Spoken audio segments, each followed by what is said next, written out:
Programme खास खबर देख रहे दर्शकों का स्वागत। मैं हाँ कमलजीत सिद्धू ते तुसीं देख रहे हो दा पंजाब टॉक्स। पंजाब दे विच हजे भी अकाली भाजपा गठ जोड़ दीआं संभावनावां ने क्यासराइयां लग रही ने ते दूसरे पासे जीरा जो शराब फैक्ट्री सी जिहदा मामला काफ़ी लंबा समय चलिया आ, उसने किन्ने लोकां नूं मौत दित्ती है, किन्ने लोकां नूं बीमारियां दित्तियां ने, उस प्रदूषण ने किन्नियां नूं खराब कीता। इस दे उत्ते गल करांगे। पहली खबर वल आउने आ।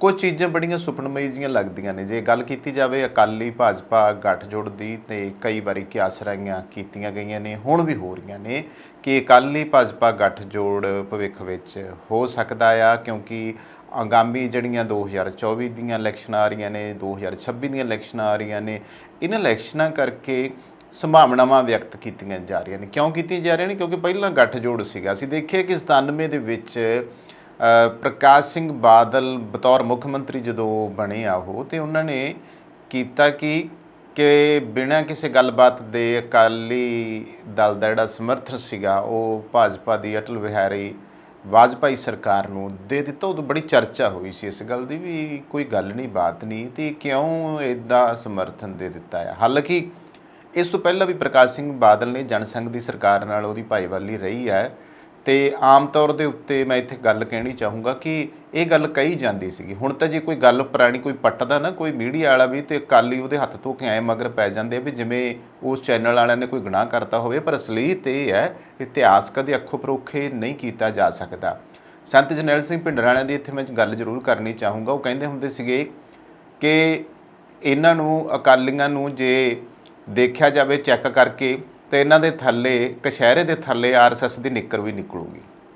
ये गल की जाती सी। इहदे विच कोई अतकथनी नहीं है कि हर वेले जदों इतिहासकारां ने ये गल मूहरे लिआंदी है और उस वेले होया यह है कि रौला भी पिया आ, ते ये अकाली दल दे जिहड़े सीगे सरप्रस्त मन्नण नूं तैयार नहीं सीगा। पर ये कोई जगों ओले वाली गल नहीं हैगी। ये स्थिति सारिਆਂ ਨੂੰ क्लीयर है कि किस तरीके नाल अकाली भाजपा गठजोड़ जिहड़ा आ वो रहा आ, लंबा समा रहा आ। तो खास तौर पर जो किसान अंदोलन शुरू होया उस वेले पता सीगा किसानां वल्लों हुण विरोध होना शुरू हो गया अकालियां दा, तो उदों इन्हां ने आपदा जिहड़ा गठजोड़ सीगा भाजपा दे नाल उदों नालों तोड़ विछोड़ा कर लिया। पर फिर भी किते ना किते उन्होंने भी पुराने अकाली दल के नाल साझीवालता भाजपा वालियां नूं चेते आउंदी है, तो अकालियां नूं भी जिस तरीके नाल हाशिए ते चला गया अकाली दल बादल, उस तरीके हुण उन्होंने भी कोई सपोर्ट की लोड़ आ। हालांकि बसपा के नाल उन्होंने सांझ पाई आ, पर उस दे विच कोई कड्ढण पाउण नूं उन्होंने मिलिया ही नहीं गा। हजे तक कुछ भी नहीं होया। फलसरूप इस वारी जलंधर दे विच जिहड़ी जिमनी चोण हुई आ लोक सभा की, उहदे विच भी काफ़ी वड्डा दावा किया गया सी कि बसपा का उम्मीदवार ही साडा जिहड़ा आ उम्मीदवार जे जितूगा तो उसनूं ही असीं मोहरी करांगे, है ना, वही MP साडा जाऊगा। पर अफसोस कि धरियां धराइयां रह गईयां, है ना, तो रिद्धी पक्की रह गई, तो कोई गल जिहड़ी उन्हां दी बणी होई नहीं। ये स्थिति बनी है। भारती जनता पार्टी भावें वार-वार श्रोमणी अकाली दल दे नाल गठजोड़ करन तो इनकार करदी है। असीं देखदे हां हकीकतन यही है कि वारी-वारी जदों पुछदे कई बार मीडिया वालिਆਂ ਨੂੰ पत्रकारां ਨੂੰ ਹੁੰਦੀ है भी हाँ जी की गल तुसीं हुण गठजोड़ करना चाहोगे, तो वो कहणगे जी नहीं नहीं नहीं। पिछे जे केंद्रीय गृह मंत्री अमित शाह का भी असीं बयान पढ़िया सीगा, ਤਾਂ अमित शाह होरां ने कहा सीगा कि असीं कदे भी अकाली दल दे नाल हुण गठजोड़ नहीं करांगे। और भाजपा दे बारे ये गल वो वार-वार कहिंदे कि भाजपा अपने दम दे उत्ते पंजाब दे विच सारीआं सीटां दे उत्ते चोण लड़ूगी। अकाली नेता खुद इस गल नूं मंनदे आ कि बिना गठजोड़ दे लोक सभा चोणां विच आम आदमी पार्टी नूं टक्कर देनी वड्डी चुनौती है। हालांकि पिछली कुछ दिनों की गल की जाए तो संगरूर विच भाजपा की कार्यकारी बैठक विच भाजपा प्रधान अश्विनी शर्मा ने भी ये साफ कर दिता सी कि लोक सभा विच भाजपा कल्ले ही 13 सीटां ते चोणां लड़ूगी। उत्थे ही सियासी माहरां दा मन्नना है कि दोवें सियासी दल जिहड़े ने लोक सभा चोणां दौरान इकट्ठे मंच उत्ते आ सकते हैं, क्योंकि अगले वारा जिहड़ा 2024 है वो लोक सभा चोणां दा है। 2026 विच फिर विधान सभा चोणां आ जाणीआं ने, तो इस करके ये गल्लां कीतीआं जा रहीआं ने। लोक सभा जिमनी चोणां दे नतीजे वेखीए तां उन्हां दे मुताबक दूजे नंबर ते कांग्रेस आई है, तीजे नंबर ते अकाली दल आया, ਤੇ ਚੌਥੇ ਨੰਬਰ ਦੇ ਉੱਤੇ ਭਾਜਪਾ ਰਹੀ ਹੈ। ਜਲੰਧਰ ਲੋਕ ਸਭਾ ਜ਼ਿਮਨੀ ਚੋਣ ਦੇ ਨਤੀਜੇ ਐਲਾਨ ਹੁੰਦੇ ਹੀ ਸ਼੍ਰੋਮਣੀ ਅਕਾਲੀ ਦਲ ਦੇ ਦਿੱਗਜ ਨੇਤਾਵਾਂ ਨੇ ਵੀ ਭਾਜਪਾ ਨਾਲ ਗੱਠ ਜੋੜ ਕਰਨ ਦੀ ਲੋੜ ਮਹਿਸੂਸ ਕੀਤੀ ਹੈ।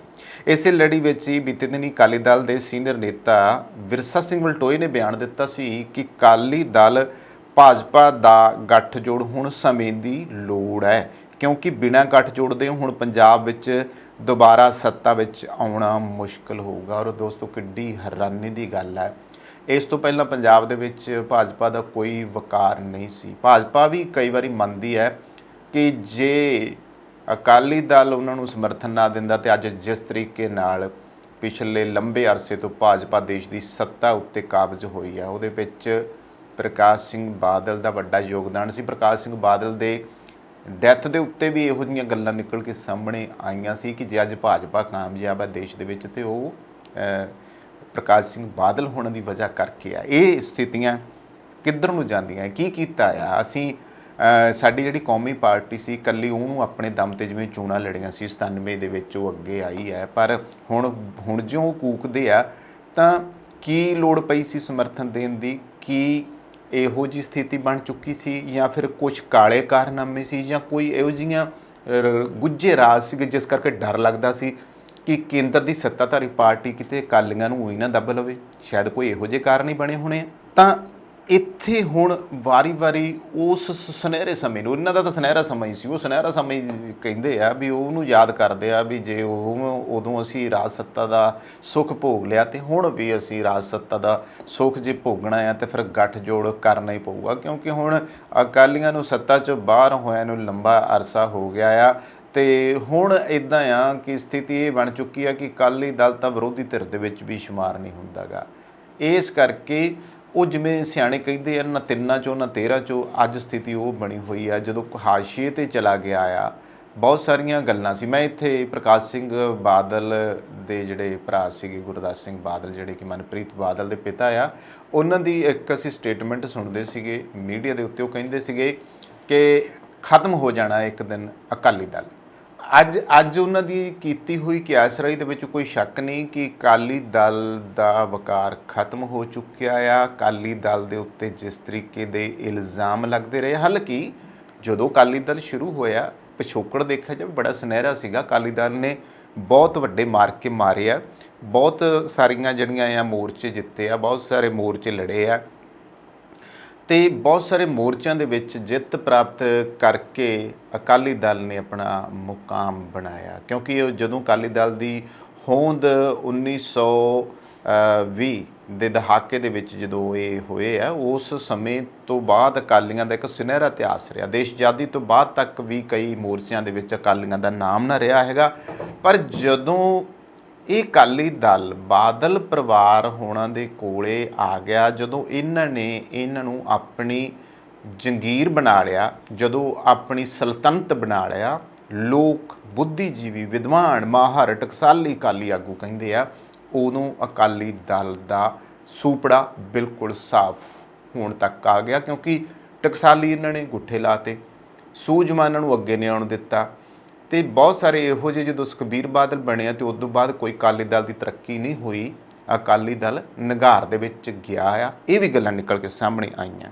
ਗੱਲ ਜੇ ਕਰ ਲਈਏ ਅਕਾਲੀ ਦਲ ਅਤੇ ਭਾਜਪਾ ਜੇਕਰ 2024 ਨੂੰ ਲੋਕ ਸਭਾ ਚੋਣਾਂ ਵਿੱਚ ਦੁਬਾਰਾ ਗੱਠ ਜੋੜ ਕਰਦੇ ਨੇ ਤਾਂ ਕਾਂਗਰਸ ਨਾਲੋਂ ਵੱਧ ਮਜ਼ਬੂਤੀ ਨਾਲ ਆਪ ਨੂੰ ਟੱਕਰ ਦੇ ਸਕਦੇ ਨੇ। ਅਕਾਲੀ ਦਲ ਅਤੇ ਭਾਜਪਾ ਦੇ ਟੁੱਟਣ ਤੋਂ ਬਾਅਦ ਦੇ ਅੰਕੜੇ ਦੱਸਦੇ ਹੈ ਕਿ ਦੋਵਾਂ ਵਿੱਚ ਕੋਈ ਵੀ ਸਿਆਸੀ ਦਲ ਗੱਠਜੋੜ ਦੇ ਬਿਨਾਂ ਪੰਜਾਬ ਵਿੱਚ ਆਮ ਆਦਮੀ ਪਾਰਟੀ ਨੂੰ ਸਖਤ ਚੁਣੌਤੀ ਦੇਣ ਦੀ ਸਥਿਤੀ ਵਿੱਚ ਨਹੀਂ ਹੈ। ਕਿਉਂਕਿ ਭਾਜਪਾ ਦਾ ਜੋ ਦੇਸ਼ ਵਿੱਚ ਹਾਲ ਬਣਿਆ ਪਿਆ ਆ, ਬੇਸ਼ੱਕ ਉਹ ਸੱਤਾ ਵਿੱਚ ਆ, ਬੇਸ਼ੱਕ ਵਿਕਾਸ ਦੇ ਦਾਅਵੇ ਕੀਤੇ ਆ, ਬੇਸ਼ੱਕ ਦੁਨੀਆ ਦੇ ਵਿੱਚ ਉਹਨਾਂ ਨੇ ਬਹੁਤ ਕੁਝ ਕਹਿਤਾ ਜੀ ਅਸੀਂ ਇੱਥੋਂ ਤੱਕ ਲੈ ਗਏ ਹਾਂ, ਦੇਸ਼ ਨੂੰ ਤਰੱਕੀ ਦੇ ਰਾਹਾਂ 'ਤੇ ਲੈ ਗਏ ਹਾਂ, ਹੋਇਆ ਵੀ ਹੈ, ਚਲੋ ਮੰਨ ਲੈਂਦੇ ਹੋਇਆ ਵੀ ਆ। ਇੱਕ ਜੇ ਪੋਜ਼ਿਟਿਵ ਪੱਖ ਕਰ ਲਈਏ ਗੱਲ ਤਾਂ ਹੋਇਆ ਵੀ ਆ, ਪਰ ਜਿਸ ਤਰੀਕੇ ਦਾ ਇੱਕ ਫਿਰਕੂ ਉਹਨਾਂ ਦਾ ਵਿਚਾਰਧਾਰਾ ਦੀਆਂ ਗੱਲਾਂ ਨਿਕਲ ਕੇ ਆਉਂਦੀਆਂ, ਕਿਤਾਬਾਂ 'ਚੋਂ ਇਤਿਹਾਸ ਬਦਲ ਦੇਣਾ, ਘੱਟ ਗਿਣਤੀਆਂ ਦੇ ਨਾਲ ਧੱਕੇਸ਼ਾਹੀ ਕਰਨੀ, ਇਹੋ ਜਿਹੀਆਂ ਗੱਲਾਂ ਪੰਜਾਬ ਦੇ ਲੋਕ ਹਜ਼ਮ ਨਹੀਂ ਕਰਦੇ। ਪੰਜਾਬ ਕਦੇ ਇਸ ਗੱਲੋਂ ਇਕੱਲੀ ਭਾਜਪਾ ਨੂੰ ਮੂੰਹ ਨਹੀਂ ਲਾਊਗਾ, ਇਹਦੇ ਵਿੱਚ ਕੋਈ ਸ਼ੱਕ ਨਹੀਂ ਗਾ।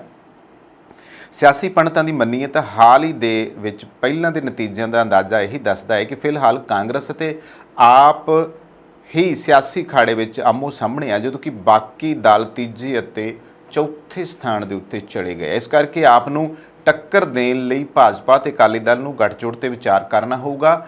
ਹਾਲਾਤ ਜਿਹੇ ਬਣ ਗਏ ਆ ਕਿ ਕਰਨਾਟਕ ਵਿੱਚ ਵਿਧਾਨ ਸਭਾ ਹਾਰਨ ਤੋਂ ਬਾਅਦ ਭਾਜਪਾ ਦੀ ਦੱਖਣ ਭਾਰਤ ਦੇ 6 ਸੂਬਿਆਂ ਦੇ ਵਿੱਚ ਮੁਸ਼ਕਲਾਂ ਵੱਧਦੀਆਂ ਨਜ਼ਰ ਆ ਰਹੀਆਂ ਨੇ। ਪਾਰਟੀ ਸੂਤਰਾਂ ਦਾ ਕਹਿਣਾ ਹੈ ਕਿ ਭਾਜਪਾ ਨੇ ਲੋਕ ਸਭਾ ਚੋਣਾਂ ਵਿੱਚ 400 ਸੀਟਾਂ ਜਿੱਤਣ ਦਾ ਟਾਰਗੇਟ ਰੱਖਿਆ। ਇਸ ਲਈ ਹੁਣ ਭਾਜਪਾ ਲਈ ਹਰ ਸੂਬੇ ਦੀ ਇੱਕ ਸੀਟ ਮਾਇਨੇ ਰੱਖਦੀ ਹੈ, ਕੋਈ ਸ਼ੱਕ ਨਹੀਂ। ਹੁਣ ਜਲੰਧਰ ਦੇ ਜਿਹੜੀਆਂ ਹੁਣ ਇਹ ਚੋਣਾਂ ਹੋਈਆਂ ਨੇ, ਅਗਰ ਉਹਦੇ ਅੰਕੜਿਆਂ ਦੇ ਵੱਲ ਨਿਗਾਹ ਮਾਰ ਲਈਏ, ਨਤੀਜਿਆਂ ਵਿੱਚ ਆਮ ਆਦਮੀ ਪਾਰਟੀ ਦਾ ਜਿਹੜਾ ਵੋਟ ਸ਼ੇਅਰ ਆ ਉਹ 34.1% ਹੈ। ਇਸ ਤੋਂ ਬਾਅਦ ਕਾਂਗਰਸ ਪਾਰਟੀ ਦਾ 27.4% ਹੈ ਅਤੇ ਭਾਜਪਾ ਦਾ 15.2% ਹੈ। ਜਿਮਣੀ ਚੋਣਾਂ ਵਿੱਚ ਅਕਾਲੀ ਦਲ ਦਾ 17.9%, ਭਾਜਪਾ ਦਾ 15.2% ਵੋਟ ਸ਼ੇਅਰ ਨੂੰ ਜੋੜਿਆ ਜਾਵੇ ਤਾਂ ਇਹ 33.1% ਬਣਦਾ ਹੈ, ਜੋ ਕਿ ਕਾਂਗਰਸ ਦੇ 27.4% ਨਾਲੋਂ ਕਾਫੀ ਉੱਪਰ ਹੈ। ਡੂੰਘਾਈ ਨਾਲ ਵੇਖਣ ਤੇ ਇਹ ਵੀ ਪਤਾ ਲੱਗਦਾ ਆ ਕਿ ਕਾਂਗਰਸ ਨਾਲੋਂ ਵੱਧ ਭਾਜਪਾ ਅਤੇ ਅਕਾਲੀ ਦਲ ਇਕੱਠੇ ਹੋਣ ਤੇ ਆਪ ਨੂੰ ਟੱਕਰ ਦੇ ਸਕਦੇ ਨੇ। ਹੁਣ ਕੇਂਦਰ ਸਰਕਾਰ ਦੇ ਵਿੱਚ 3 ਵਿਵਾਦਤ ਖੇਤੀ ਕਾਨੂੰਨਾਂ ਨੂੰ ਪੇਸ਼ ਕਰਨ ਤੋਂ ਬਾਅਦ ਅਕਾਲੀ ਦਲ ਨੇ 2020 ਦੇ ਵਿੱਚ, ਜਿਵੇਂ ਮੈਂ ਪਹਿਲਾਂ ਜ਼ਿਕਰ ਕੀਤਾ ਹੈ, ਕਿ ਭਾਜਪਾ ਨਾਲੋਂ ਆਪਣੇ ਇਤਿਹਾਸਕ ਗੱਠਜੋੜ ਨੂੰ ਤੋੜ ਲਿਆ ਸੀ। ਤੇ ਇਸ ਤਰੀਕੇ ਪੰਜਾਬ ਵਿੱਚ ਜਦੋਂ 2022 ਦੀਆਂ ਵਿਧਾਨ ਸਭਾ ਚੋਣਾਂ ਲਈ ਅਕਾਲੀਆਂ ਨੇ ਮਾਇਆਵਤੀ ਦੀ ਬਸਪਾ ਨਾਲ ਸਮਝੌਤਾ ਕੀਤਾ ਸੀ। ਜੇਕਰ 2022 ਦੀਆਂ ਵਿਧਾਨ ਸਭਾ ਚੋਣਾਂ ਦੇ ਅੰਕੜਿਆਂ ਦਾ ਵਿਸ਼ਲੇਸ਼ਣ ਕੀਤਾ ਜਾਵੇ ਤਾਂ ਵੀ ਅਕਾਲੀ ਦਲ ਦਾ 18.38% ਵੋਟ ਸ਼ੇਅਰ ਅਤੇ ਭਾਜਪਾ ਦੇ 6.6% ਜੋੜ ਕੇ 24.98% ਦੇ ਬਰਾਬਰ ਹੈ, ਜੋ ਪਿਛਲੇ ਸਾਲ 117 ਚੋਣ ਖੇਤਰਾਂ ਵਿੱਚ ਕਾਂਗਰਸ ਦੇ 22.98% ਨਾਲੋਂ ਵੱਧ ਹੈ। ਤਾਂ ਹੁਣ ਕੁੱਲ ਮਿਲਾ ਕੇ ਇਹੀ ਦੇਖਦੇ ਹਾਂ ਕਿ ਕੀ ਬਣੂਗਾ ਆਉਣ ਵਾਲੇ ਸਮੇਂ ਦੇ ਵਿੱਚ। ਕੀ ਭਾਜਪਾ ਸੱਚਮੁੱਚ ਹੀ ਅਕਾਲੀਆਂ ਨਾਲ ਗੱਠਜੋੜ ਕਰੂਗੀ, ਜਾਂ ਫਿਰ ਐਂ ਕਹਿ ਸਕਦੇ ਵੀ ਅਕਾਲੀ ਸੱਚਮੁੱਚ ਹੀ ਭਾਜਪਾ ਨਾਲ ਗੱਠਜੋੜ ਕਰਨਗੇ? ਕਿਉਂਕਿ ਸਿਆਣੇ ਕਹਿੰਦੇ ਨੇ ਕਿ ਜਿਨ੍ਹਾਂ ਨੇ ਕੁਰਸੀ ਦੇ ਉੱਤੇ ਬਹਿ ਕੇ ਰਾਜ ਸੱਤਾ ਦਾ ਆਨੰਦ ਮਾਣਿਆ ਹੋਵੇ ਤੇ ਫਿਰ ਉਹਨਾਂ ਨੂੰ ਬੇਸ਼ੱਕ ਉਹਨਾਂ ਦੀਆਂ ਸਰਕਾਰਾਂ ਚਲੀਆਂ ਜਾਣ, ਅਗਲੀਆਂ ਸਰਕਾਰਾਂ ਕਿਸੇ ਹੋਰ ਪਾਰਟੀ ਦੀਆਂ ਆ ਜਾਣ, ਪਰ ਜਿਨ੍ਹਾਂ ਨੇ ਰਾਜ ਸੱਤਾ ਦਾ ਸੁੱਖ ਭੋਗਿਆ ਹੁੰਦਾ ਆ ਉਹ ਫਿਰ ਕਹਿੰਦੇ ਆ ਅੰਦਰੋਂ ਉਹਨਾਂ ਦੇ ਉਹ ਗੱਲ ਜਾਂਦੀ ਨਹੀਂ। ਉਹ ਮੁੜ ਇਸ ਗੱਲ 'ਤੇ ਆਉਂਦੇ ਆ ਕਿ ਫਿਰ ਕਦੇ ਉਹ ਫਿਰ ਉਸ ਤਰ੍ਹਾਂ ਹੋ ਜਾਵੇ ਜਿਵੇਂ ਉਹਨਾਂ ਨੇ ਪਹਿਲਾਂ ਰਾਜ ਸੱਤਾ ਦਾ ਸੁੱਖ ਮਾਣਿਆ ਸੀਗਾ, ਫਿਰ ਜਨਤਾ ਮੂੰਹ ਲਾਵੇ। ਪਰ ਦੇਖਣਾ ਤਾਂ ਪੈਣਾ ਅਕਾਲੀਆਂ ਨੂੰ ਵੀ ਤੇ ਭਾਜਪਾ ਨੂੰ ਵੀ ਕਿ ਤੁਸੀਂ ਪੰਜਾਬ ਦੇ ਲੋਕਾਂ ਨਾਲ ਕੀਤਾ ਕੀ ਹੈ, ਤੁਸੀਂ ਪੰਜਾਬ ਦੇ ਵਿੱਚ ਕੀ ਕੀਤਾ ਹੈ ਅਜਿਹਾ ਜਿਸ ਨੂੰ ਲੈ ਕੇ ਲੋਕ ਤੁਹਾਨੂੰ ਮੂੰਹ ਲਾਉਣ।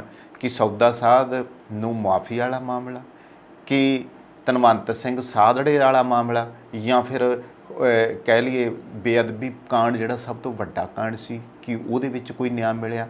ਕੋਈ ਨਸ਼ੇ ਤੁਹਾਡੇ ਰਾਜ ਦੇ ਵਿੱਚ ਇੰਨੇ ਵਧੇ ਜਿਹੜੇ ਇਲਜ਼ਾਮ ਲੱਗਦੇ ਆਉਂਦੇ ਕਿ ਉਹਦੇ ਕਰਕੇ ਤੁਹਾਨੂੰ ਲੋਕ ਮੂੰਹ ਲਾਉਣ ਕਿ ਨਾ ਲਾਉਣ, ਇਹ ਤੁਸੀਂ ਸੋਚਣਾ ਹੈ। ਕਿ ਇਹੋ ਜਿਹੀ ਹੋਰ ਕਿਹੜੀ ਗੱਲ ਹੈ? ਪੰਜਾਬ ਦੇ ਪਾਣੀਆਂ ਦੇ ਬਾਰੇ ਤਾਂ ਸਾਫ਼ ਤੌਰ ਦੇ ਉੱਤੇ ਇਹ ਇਲਜ਼ਾਮ ਪ੍ਰਕਾਸ਼ ਸਿੰਘ ਬਾਦਲ ਦੇ ਉੱਤੇ ਲੱਗਦਾ ਆਇਆ ਹੈ ਕਿ ਹਰਿਆਣੇ ਨੂੰ ਮੁਫਤ ਵਿੱਚ ਪਾਣੀ ਲਟਾਉਣ ਪਿੱਛੇ ਪ੍ਰਕਾਸ਼ ਸਿੰਘ ਬਾਦਲ ਦਾ ਵੱਡਾ ਹੱਥ ਸੀ।